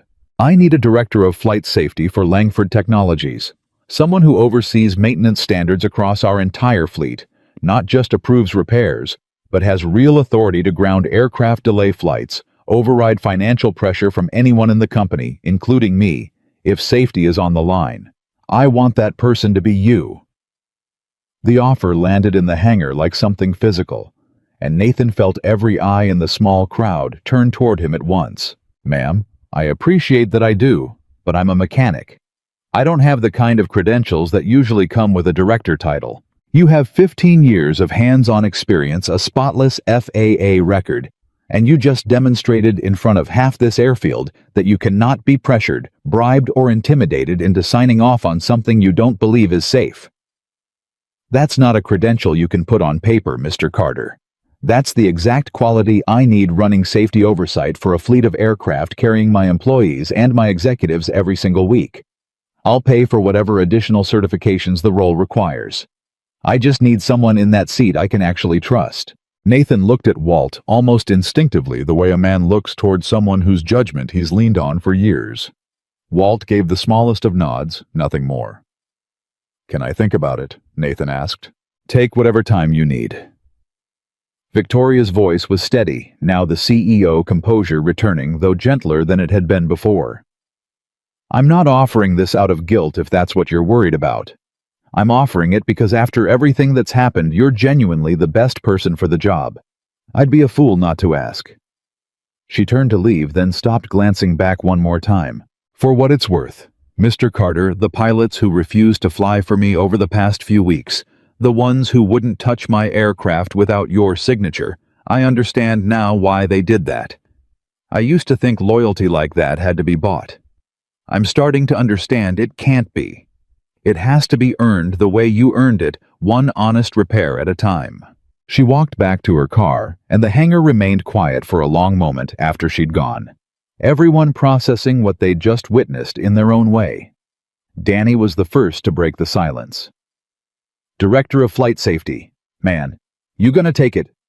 "I don't know yet." Nathan looked down at the envelope and folder still in his hands. "Feels like a lot to think about. Feels like a lot to turn down, too," Walt said, standing slowly from his folding chair, joints creaking with the particular protest of a man who'd spent 40 years on hangar floors. "But you'll figure out the right answer same as you always do. You don't rush the important decisions. Never have." Nathan drove home that evening with Lily chattering in the back seat about the sorry lady, and whether she'd come back, whether she was actually nice underneath being mean, whether her jet was as big as it looked in the pictures Lily had apparently seen on Danny's phone at some point. Nathan answered what he could, deflected what he couldn't, and let his own mind work through the offer in the quiet spaces between his daughter's questions. He thought about what Director of Flight Safety would actually mean. More money enough probably to finally get ahead of the mortgage, instead of always scrambling to stay even with it. Real authority, the kind he'd spent 15 years wishing he had, every time he'd caught a defect and had to fight a client or a scheduling department to get it properly addressed. A chance to build something that outlasted his own two-hand safety standards training protocols. A culture where the next Nathan Carter wouldn't have to fight quite so hard to be believed. But he also thought about what it would mean to work for Victoria Langford directly, to trust that her transformation was real, and not just the temporary softness of a woman embarrassed by public exposure. He thought about how easily people who held power could slide back into old patterns once the immediate crisis passed, once the newspaper articles stopped running, once the uncomfortable spotlight moved on to somebody else's scandal. He didn't make a decision that night. He tucked the envelope and the folder into the drawer where he kept important documents, made dinner, helped Lily with a school project about the water cycle, and let the question sit unresolved, the way he let every important decision sit until it was ready to be made, rather than rushed. 3 days later, Erin Castellano called again, this time with a follow-up piece she wanted to write. Not about the fraud, which other outlets were already covering extensively, but about what she called the human center of the story. She wanted to interview Nathan again this time, about the job offer, about what it felt like to go from being told he should be grateful just to touch a jet, to being offered authority over an entire fleet. Nathan agreed to a short conversation, more out of respect for how fairly she'd handled the first article than any real desire for continued attention. "Have you decided about the position?" Erin asked. "Not yet." "Can I ask what's holding you back?" "From the outside, it looks like an obvious yes. More money, more authority, a chance to build something bigger than one hangar." Nathan considered the question carefully, before he answered the way he considered most things. "I've spent 15 years being the guy nobody thinks twice about until something goes wrong," he said. "The guy in the coveralls everybody assumes is replaceable, right up until the moment his signature is the only thing standing between them and a coffin. I'm not sure I trust that a title and a bigger paycheck actually changes how people see that. I've seen plenty of good mechanics get chewed up by corporate structures that talk about safety in board meetings, and then quietly pressure people to sign off faster the second a deadline gets tight. You think that could happen with Langford Technologies? I think it could happen anywhere if the person at the top isn't serious about it staying different." Nathan paused. "I told Ms. Langford I'd think about it. I meant that. I'm not turning it down. I'm not saying yes either. I want to see what she does next, not just what she says." That answer, when the article ran, ended up becoming the most widely quoted line from the entire piece, not because it was dramatic, but because it captured something a lot of working people across the country apparently recognized in their own lives. The idea that trust wasn't a single decision, wasn't a single apology, wasn't a single signed check. It was something built slowly, action by action over time, the same way Nathan Carter had built his own reputation, one honest repair at a time, over 15 quiet years. The article reached an audience Nathan hadn't anticipated. Working-class readers across the country who'd spent careers being underestimated by people who judged them by their job title or their clothes instead of their competence. Fathers who understood instinctively the particular exhaustion of trying to provide for a child alone while refusing to compromise on the things that actually mattered. Older readers who remembered a version of American work culture where a man's word and a man's signature used to mean something concrete, something you could build a life on, and who felt like Nathan Carter's story was proof that version of the world hadn't entirely disappeared. Victoria Langford read the article the same day it published, sitting alone in her office, and found herself lingering on that particular quote longer than any other part of the piece. "I want to see what she does next, not just what she says." It wasn't an insult. It wasn't even really a criticism. It was simply true, and Victoria understood reading it that Nathan Carter was extending her exactly the kind of measured evidence-based trust she hadn't extended him 3 weeks earlier. The kind she should have extended him from the very beginning, if she'd bothered to actually look at his work instead of his coveralls. She decided right then that she wasn't going to wait for his answer to start proving herself. She called an emergency meeting with her safety and compliance team that same afternoon and began drafting an entirely new maintenance oversight structure for Langford Technologies, one that gave whoever held the director of flight safety position genuine contractually protected authority to ground aircraft, regardless of financial or scheduling pressure from anyone in the company, including her. She wanted the position built correctly with real teeth, whether or not Nathan Carter ever agreed to fill it. Word of that restructuring reached Cedar Ridge before Victoria ever called Nathan again, carried through the same informal aviation grapevine that had spread the original story: pilots, talking to pilots, mechanics, talking to mechanics. The industry's own quiet network of trust and reputation, working exactly the way it always had. Walt Ferris was the one who told Nathan about it over their usual Friday coffee, 2 weeks after Victoria's apology in the hangar.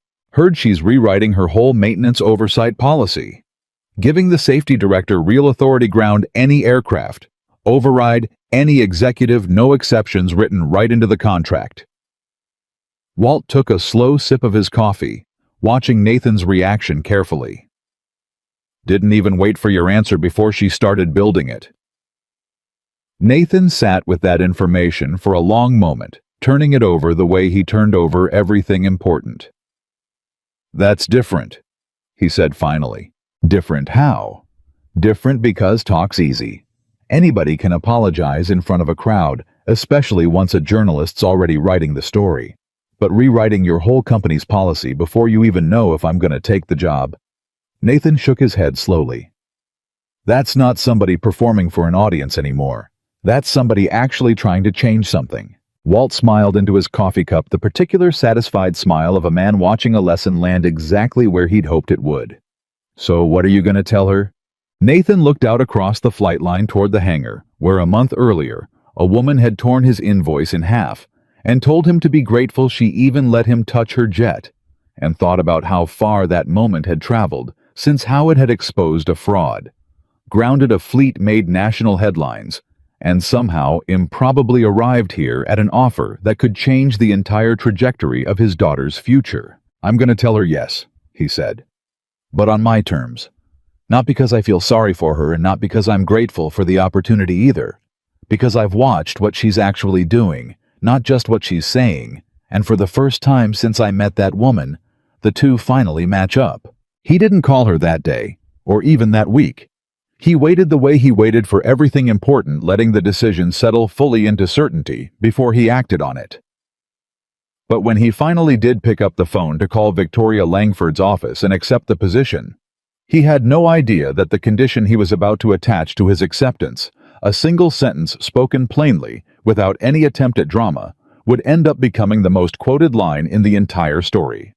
Repeated in boardrooms and hangars and household kitchens across the country for months to come, the sentence that would finally completely transform Nathan Carter from a forgotten mechanic in stained coveralls into a man whose integrity had grounded an entire fleet until justice finally was ready to take off. Nathan called Victoria Langford's office on a Tuesday morning, and her assistant put him through in less than a minute, a small detail that told Nathan something had already shifted.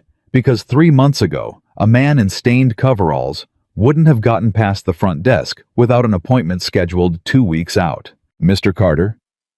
Victoria's voice carried something careful in it, something that sounded almost like hope, though she was clearly trying not to let it show too much. I wasn't sure I'd hear from you this week. I've had time to think about it, ma'am. And Nathan looked out the window of his kitchen toward the driveway where Lily was drawing chalk hopscotch squares on the concrete, humming something to herself, completely unaware that the conversation happening inside was about to reshape both their lives. I'll take the position, he said. Director of Flight Safety. But I've got one condition, and I need you to hear it all the way through before you answer. I'm listening. Never hire me because you feel guilty. Nathan's voice stayed level, the same level voice he'd used standing in her office the day she tore his invoice, the same voice he'd used on the tarmac when her pilots refused to fly. Guilt fades, ma'am. 6 months from now, a year from now, when the newspaper stories stop running and nobody's watching anymore, guilt's not going to be strong enough to keep you listening to a man who tells you something you don't want to hear. I need you to hire me because you'll still want somebody telling you the truth, even when that truth costs you money. Even when it costs you a merger. Even when it makes you angry all over again. If you can't promise me that, then I'm better off staying a mechanic at Cedar Ridge, and there's no hard feelings in that. There was a long pause on the other end of the line, long enough that Nathan wondered if he'd overstepped, if he'd asked for something too large, too demanding, from a woman still learning what genuine accountability actually looked like. Then Victoria spoke, and her voice had changed, steadier, quieter, more honest than Nathan had heard it in any of their previous conversations. "Mr. Carter, I spent 2 years trusting a man who told me exactly what I wanted to hear, and it nearly destroyed my company. I don't want that again. I want somebody who'll ground my aircraft the day before a board meeting if that's what safety requires, and I want the authority written into your contract, so I can't quietly override you 6 months from now when I'm tired and stressed and looking for an easy answer. That's not guilt talking. That's the only lesson from this entire mess I actually intend to keep." Nathan felt something loosen in his chest, something that had been tight since the moment he'd first heard the words, Director of Flight Safety, spoken out loud in his own hangar. "Then I accept." "Good." He could hear the relief in her voice, unguarded, real. "Can you start in 3 weeks? I'd like you to review our entire fleet's maintenance history personally before you take on anything new." 3 weeks works." Nathan hesitated, then added something he hadn't planned to say, something that came out because it needed to. "Ma'am, for what it's worth, this isn't me forgetting what happened in that office. I'm not going to pretend those 3 weeks didn't happen, or that they didn't cost me and my daughter something real. But I've watched what you've actually done since then, not just what you've said, and that matters more to me than an apology ever could." "I understand," Victoria said quietly. "And Mr. Carter, thank you. Truly." Nathan hung up the phone and stood in his kitchen for a long moment, the weight of the decision settling into something that felt, for the first time in weeks, genuinely solid under his feet. Then Lily's voice called from the driveway. "Daddy, come play hopscotch. You're terrible at it, and it's funny." He laughed, actually laughed, the kind that came from somewhere deep and unguarded, and went outside to lose spectacularly at a game invented by a 7-year-old with sidewalk chalk. And for that hour, none of it mattered. Not the fraud, not the headlines, not the new title waiting for him in 3 weeks. Just his daughter and the particular joy of watching her win.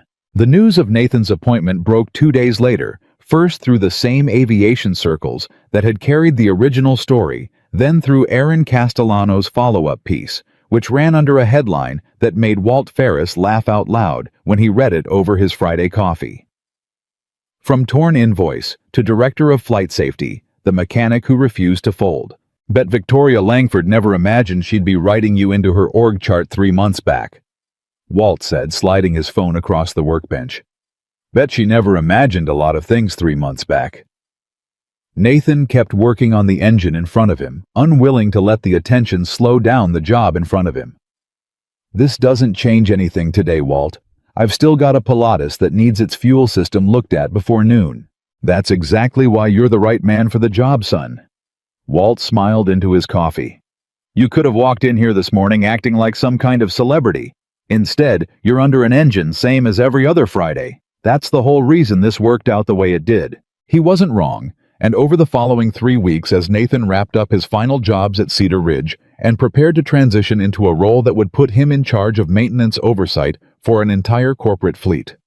That same quality, the refusal to let attention change who he actually was, became the thing people around him noticed most. Danny took it hardest in his own way. He found Nathan in the hangar on Nathan's second-to-last day, hands in his pockets, trying to figure out how to say something he clearly hadn't planned out in advance. "You're really leaving Cedar Ridge?" "Not leaving exactly. Cedar Ridge is still going to be part of my territory. Langford's got aircraft based out of 3 different airfields, and this is one of them. I'll be around. It won't be the same, though." Danny kicked at a loose bolt on the hangar floor, avoiding Nathan's eyes. "You taught me pretty much everything I actually know. Not the stuff from training, the stuff that matters. Checking twice, not signing off on something just because somebody's in a hurry." Nathan set down his wrench and looked at the kid, 24 years old, 4 months into the job, when this whole thing started, now standing in front of him with something that looked suspiciously like the beginning of real grief over a friend moving on. "You know what I want you to do, Danny?" "What?" "Be the guy who checks twice. Doesn't matter if I'm here or not. Doesn't matter if I'm 3 states away signing off on some corporate jet. You be the mechanic in this hangar that nobody can pressure into cutting a corner, and this whole thing, everything that happened over the past few months, it keeps mattering. It keeps meaning something past just me." Danny nodded slowly, something steadying in his posture. And Nathan realized watching him that this was maybe the truest measure of everything he'd fought for over the past 3 months. Not the title, not the money. Though God knew the money mattered too, mattered enough that Nathan had already paid off 2 months ahead on his mortgage and started for the first time in his adult life an actual savings account for Lily's future. What mattered most was this: a 24-year-old mechanic standing a little straighter, understanding a little more clearly that his signature was worth something too. Meanwhile, 3 states away, a courtroom was preparing for a hearing that would close out the last major thread of the story. Preston Holloway's federal fraud case moving through the system faster than most white-collar prosecutions, in part because the paper trail Victoria had voluntarily surrendered left almost no room for a defense to maneuver. Victoria attended every hearing sitting in the gallery without fanfare, without a phalanx of lawyers around her beyond the ones actually required for her own testimony. She testified plainly, factually, without embellishment, describing the invoices, the shell company, the 2 years of misplaced trust, and when the defense attorney tried in cross-examination to suggest that Victoria herself had been negligent in her financial oversight, she didn't flinch. "You're right," she said evenly in front of the jury. "I trusted a man I shouldn't have trusted for longer than I should have trusted him. I take responsibility for that oversight failure, and my company has already restructured its financial controls to make sure it doesn't happen again. But my failure to catch Mr. Holloway's fraud sooner doesn't change the fact that he built the fraud. He hid it deliberately. He manipulated me deliberately, using my own pride against me specifically to keep me from looking too closely at his accounts. Those are 2 different things, and I think a jury is capable of understanding the difference." The defense attorney had no good follow-up. Preston Holloway was convicted on all counts. 11 weeks later, sentenced to 7 years, ordered to pay full restitution. A sentence that would take most of the rest of his working life to satisfy, given how thoroughly he'd drained the shell company's resources before the arrest ever came. Nathan read about the sentencing from his new office, a real office, something he'd never had in 15 years of mechanic work, with his name on a small placard by the door that still felt strange every time he looked at it. Nathan Carter, Director of Flight Safety. He didn't feel triumphant reading the verdict. He felt something quieter, more settled: the particular satisfaction of watching a system slow and imperfect, as it often was, eventually arrive at something resembling justice. His first 3 months in the new role weren't easy. Nathan quickly discovered that overseeing an entire fleet's maintenance standards meant navigating politics he'd never had to deal with as an independent mechanic. Pilots who resented outside oversight, maintenance crews at other airfields who viewed him as an outsider, parachuted in over their heads, executives who grumbled quietly about a mechanic making decisions that affected multi-million-dollar flight schedules. The first real test came 6 weeks into the job, when Nathan grounded a citation scheduled to fly Victoria's chief operating officer to a critical investor meeting in New York over an intermittent electrical fault the flight crew had reported, and a previous mechanic had cleared without a full diagnostic. The COO, a sharp-tempered man named Gregory Ashford, who'd been with Langford Technologies since its earliest days, stormed into Nathan's office within the hour, red-faced, furious. "You grounded my flight over an intermittent fault. Do you understand what this meeting means for the company?" "I understand it means a lot, sir. I also understand that intermittent means we don't know why it's happening yet, and I'm not clearing an aircraft to fly with an unresolved electrical issue just because the meeting's important. If it turns out to be nothing, you'll be in New York 6 hours later than planned. If it turns out to be something, we've avoided a much bigger problem. Victoria hired you to solve problems, not create them. She hired me to keep her people alive, Mr. Ashford." Nathan kept his voice level, the same level voice that had carried him through every confrontation over the past several months. "That's the whole job. If that occasionally means somebody's late to a meeting, I can live with that. I couldn't live with the alternative." Ashford stormed out, and within the hour he was in Victoria's office, demanding she overrule her new safety director, arguing that the company couldn't afford this kind of operational rigidity, that Nathan Carter was letting his mechanic instincts override sound business judgment. Victoria listened to the entire complaint without interrupting, and when Ashford finished, she asked a single question. Did Nathan explain his reasoning? Something about an intermittent fault, wanting a full diagnostic before clearing it. Victoria, this is exactly the kind of overcaution that's going to cost us business relationships if it keeps happening. Gregory? Victoria's voice carried the same steadiness Nathan had come to recognize in her since the day she'd walked into his hangar with a check and an apology. I hired Nathan Carter specifically so that when he makes a call like this, I don't overrule him. That was the entire point of the position. If you have a problem with that decision, you're welcome to bring it to the board, but I promise you, they'll tell you the same thing I'm about to tell you now. The aircraft stays grounded until Nathan clears it and the meeting gets rescheduled. The citation's electrical fault, when the extended diagnostic finally traced it 3 days later, turned out to be a chafed wiring harness rubbing against a fuel line under specific vibration conditions, the exact kind of slow-building invisible danger that had nearly killed Victoria herself months earlier. Ashford never apologized directly to Nathan, but he stopped questioning grounding decisions after that, and word of the incident, like every significant story at Langford Technologies, seemed to eventually made its way back to Cedar Ridge, back to Walt Ferris's Friday coffee circle, back to the pilots and mechanics who'd watched the entire saga unfold from the very beginning. Heard you grounded the COO's flight, Walt said, the next time Nathan swung by Cedar Ridge to check on a maintenance record. Heard Victoria backed you up without blinking. She did. That's the real test, you know. Walt sipped his coffee, watching Nathan with the particular satisfaction of a man who'd been right about something important. Anybody can apologize once in a hangar in front of a crowd with cameras basically watching even if they're not literally there. The real test is 6 weeks later when it's inconvenient, when it costs real money, and she's got to decide all over again whether she meant what she said. She meant it. Good. Walt nodded slowly. Then maybe this whole mess actually changed something real instead of just making a good story for a while before everybody forgot about it. That conversation stuck with Nathan for weeks afterward, in part because it echoed something he'd started noticing throughout his new role, the way genuine change, real change, rarely announced itself with fanfare. It showed up in small decisions, repeated consistently over time, in moments nobody was watching closely enough to write an article about.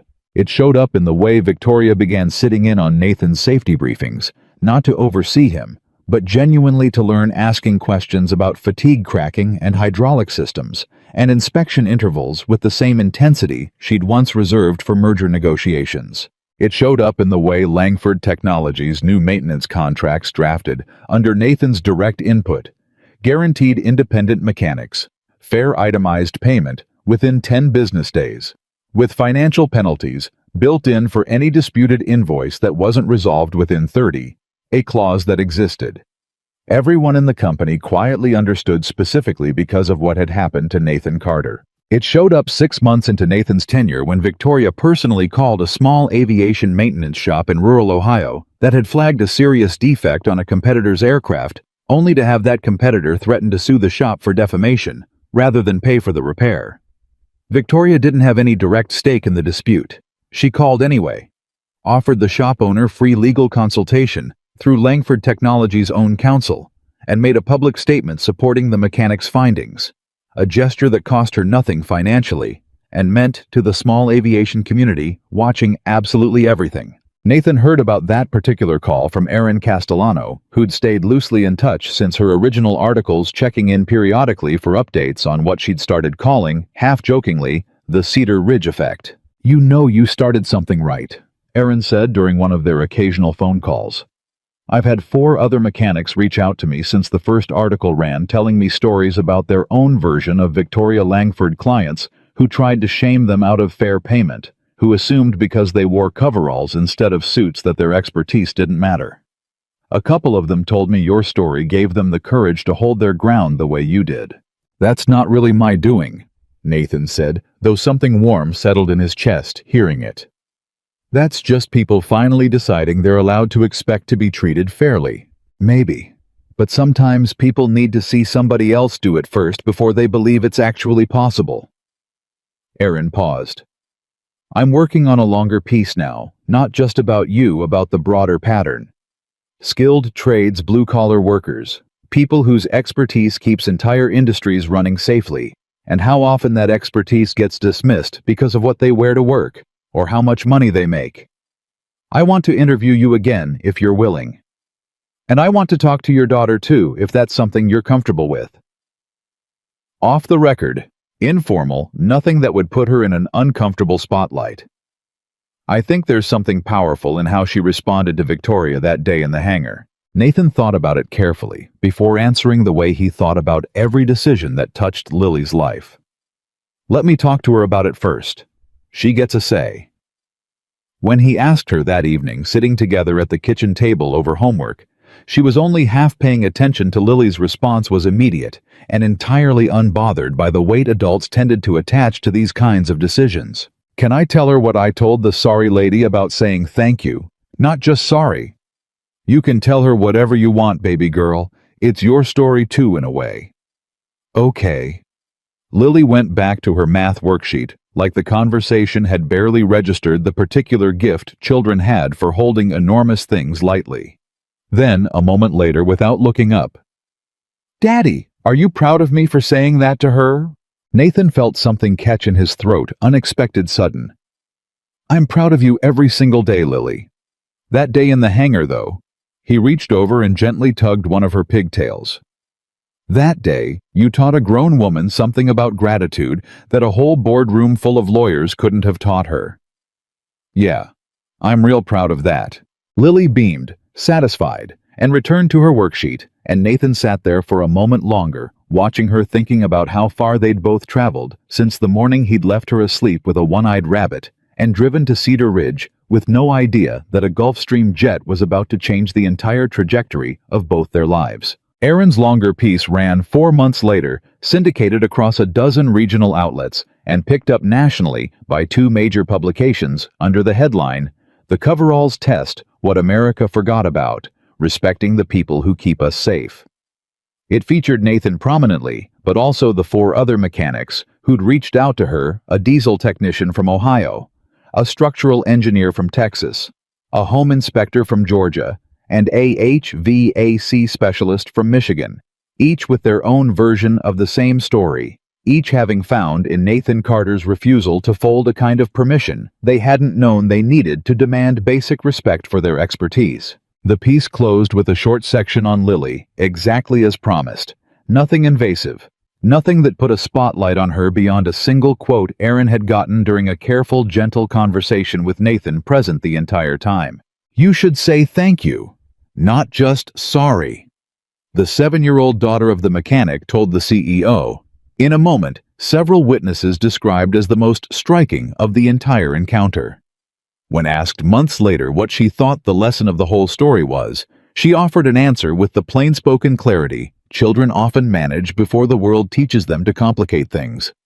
If someone helps you and you don't say thank you, you didn't really learn anything. You just got lucky somebody was nice enough to help you anyway. Victoria Langford read that final quote sitting in her office on a quiet Sunday afternoon, and found herself for the first time in months genuinely moved to tears. Not out of guilt, not anymore, but out of something closer to gratitude.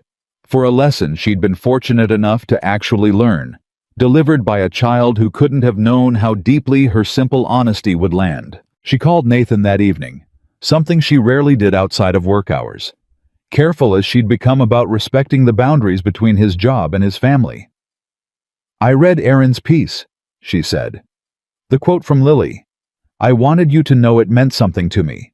More than the apology I gave you in the hangar, honestly. Because a 7-year-old telling the truth carries a weight that a rehearsed corporate statement never could. She's got a way of cutting straight to the point." Nathan said, a warmth in his voice that had become easier and easier to access the further this whole saga moved into the past. "Always has. I've been thinking about starting something," Victoria continued. "A scholarship fund through the company. For kids of tradespeople, mechanics, electricians, technicians, the kind of skilled workers who keep everything running but rarely get the recognition or the financial security that comes with, say, a corporate executive's salary. I'd want it named appropriately. I was thinking the Carter Family Integrity Scholarship, if you'd be comfortable with that. Nathan sat with the offer for a long moment, feeling the particular vertigo of watching something that had started as a torn $4,000 invoice grow into something that would outlast every person currently part of the story. You don't have to name it after us, ma'am. I know I don't have to. I want to. Because every time somebody reads that name on a scholarship application, I want them to remember that the person who taught this company the most important lesson it's ever learned wasn't in a boardroom. He was in a hangar in stained coveralls holding his ground when it would have been so much easier to fold. Nathan accepted on one final condition, that the scholarship committee include at least one working tradesperson alongside the corporate representatives, so the fund never drifted too far from the people it was actually meant to serve. Victoria agreed without hesitation. The Carter Family Integrity Scholarship launched the following spring, funding its first cohort of 12 students, sons and daughters of mechanics, electricians, plumbers, and technicians across 4 states, each of them pursuing education that would have been financially out of reach without it. Nathan attended the announcement ceremony with Lily beside him, now 8 years old, wearing a dress she'd picked out herself for the occasion, standing at her father's side, while cameras captured a moment. Neither of them had ever imagined possible on the morning 3 years earlier, when Nathan had left her asleep with a one-eyed rabbit and driven to work with nothing on his mind except a routine hydraulic inspection. A year after that, walking through the Langford Technologies hangar on a Tuesday afternoon, Nathan noticed something that struck him more than any headline, any scholarship announcement, any courtroom verdict ever had. Pilots from 3 different corporate flight departments, none of them employed by Langford Technologies, none of them with any direct connection to the original story, had begun specifically requesting that their own aircraft be inspected by Nathan personally on a consulting basis before major flights. Word had traveled the way it always did in aviation mechanic to mechanic, pilot to pilot, the industry's own quiet network of trust, deciding collectively without any coordination or campaign that Nathan Carter's signature meant something worth seeking out. He was in the hangar that particular afternoon reviewing a King Air's maintenance log when Danny, now 26, running his own small crew at Cedar Ridge, having absorbed every lesson Nathan had tried to pass along, called to check in the way he did most weeks. You seeing this schedule request that just came through? Somebody flew a jet in from Nevada just to get your signature on an inspection. I saw it. Man, you're basically a legend at this point. You know that, right? Nathan laughed, the easy laugh that had become more natural to him over the past year, no longer weighed down by mortgage anxiety or torn invoices, or the particular exhaustion of being underestimated. I'm just a mechanic who checks twice, Danny. Same as I've always been. Yeah, but now you're a mechanic who checks twice with a director title and a scholarship fund named after your family. Danny's voice carried genuine pride, the pride of someone who'd watched the whole thing unfold from the very beginning. That's not nothing, Nate. No. Nathan agreed, looking out across the flight line at aircraft belonging to companies far larger than Langford Technologies, now waiting for his inspection at a career that had transformed from quiet, underpaid obscurity into something that reached pilots and mechanics across an entire industry. It's not nothing. That evening, driving home with the windows down, Nathan thought about the entire arc of it. The torn invoice, the sleepless 22 hours, Victoria's voice telling him to be grateful. She even let someone like him touch her jet, the 3 weeks of silence, the pilots refusing to fly the fraud. Unraveling underneath everyone's feet. The apology in the hangar. His daughter's small, unshakable honesty cutting through all of it more clearly than any adult in the room had managed to. He thought about how easy it would have been to fold that first day. To swallow the insult sign, the release, take whatever partial payment Victoria offered, and move on. The way people in his position were expected to move on. Nobody would have blamed him. Most people in his shoes probably would have done exactly that, and understandably so, given the mortgage due in 9 days and the daughter waiting at home, who needed him steady more than she needed him proud. But Nathan had learned something a long time ago, somewhere in the wreckage of a marriage that hadn't worked out, somewhere in the quiet discipline of raising a daughter alone on a mechanic's income. somewhere in 15 years of catching defects other people missed and getting paid too little for the privilege he'd learned, that a man's signature, his word, his refusal to bend when bending was easy and bending was expected, was sometimes the only thing he actually owned outright. Everything else could be taken. A house could be foreclosed on. A truck could break down beyond repair. Money could run out the way it nearly had for him more than once. But integrity, once you'd built it carefully enough, patiently enough, honestly enough, nobody could tear that in half and throw it on a hangar floor. No matter how much money they had, no matter how loudly they insisted you should be grateful just for the privilege of being in the room. Victoria Langford had learned that lesson the hard way, at the cost of a torn invoice, a grounded fleet, a betrayed trust, and a federal fraud case that nearly destroyed the company she'd spent her entire career building. She'd learned it from a mechanic in stained coveralls, who never raised his voice once, who never asked for anything more than what he'd honestly earned, who held his ground not out of spite, but out of a quiet, unshakable conviction that his work, and by extension his daughter's future, deserved to be treated with the same seriousness he brought to every engine he touched. And a 7-year-old girl, without any of the complicated adult reasoning that had taken Victoria months to fully absorb, had said the entire lesson in 11 words, standing in a hangar with a school backpack still on her shoulders. You should say thank you. Not just sorry. That was the whole story in the end. Not a tale about a rich woman humbled though she was. Not a tale about a fraud exposed though it was. Not even really a tale about a mechanic who became a director, though that happened too, and changed his family's life in ways neither he nor Lily could have imagined on the morning it all began. It was a story about the simple, stubborn truth that real authority, the kind that actually holds up under pressure, the kind that can't be bought or intimidated or humiliated into silence, has never belonged to whoever owns the biggest jet or writes the biggest check. It belongs to whoever tells the truth even when it costs them something. It belongs to whoever refuses to sign their name to something they don't believe in, no matter who's standing in front of them, demanding gratitude for the privilege of being disrespected. Nathan Carter never asked to become a symbol of anything. He just wanted to be paid fairly for work that saved a stranger's life, and to raise his daughter to understand that her father's word meant something in a world that too often forgot men like him existed at all. He got exactly that, and so much more, besides, not because he fought for recognition, but because he simply refused at every single turn to let anyone convince him his integrity was for sale. And somewhere in Kansas, in a hangar that still smelled like engine oil and honest work, a little girl with a one-eyed stuffed rabbit was growing up, watching her father walk through that hangar every single day.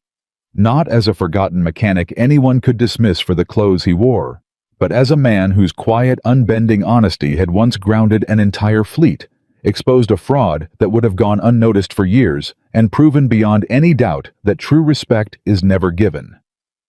It is earned one honest signature at a time, and once it's truly earned, no amount of money in the world can ever tear it in half.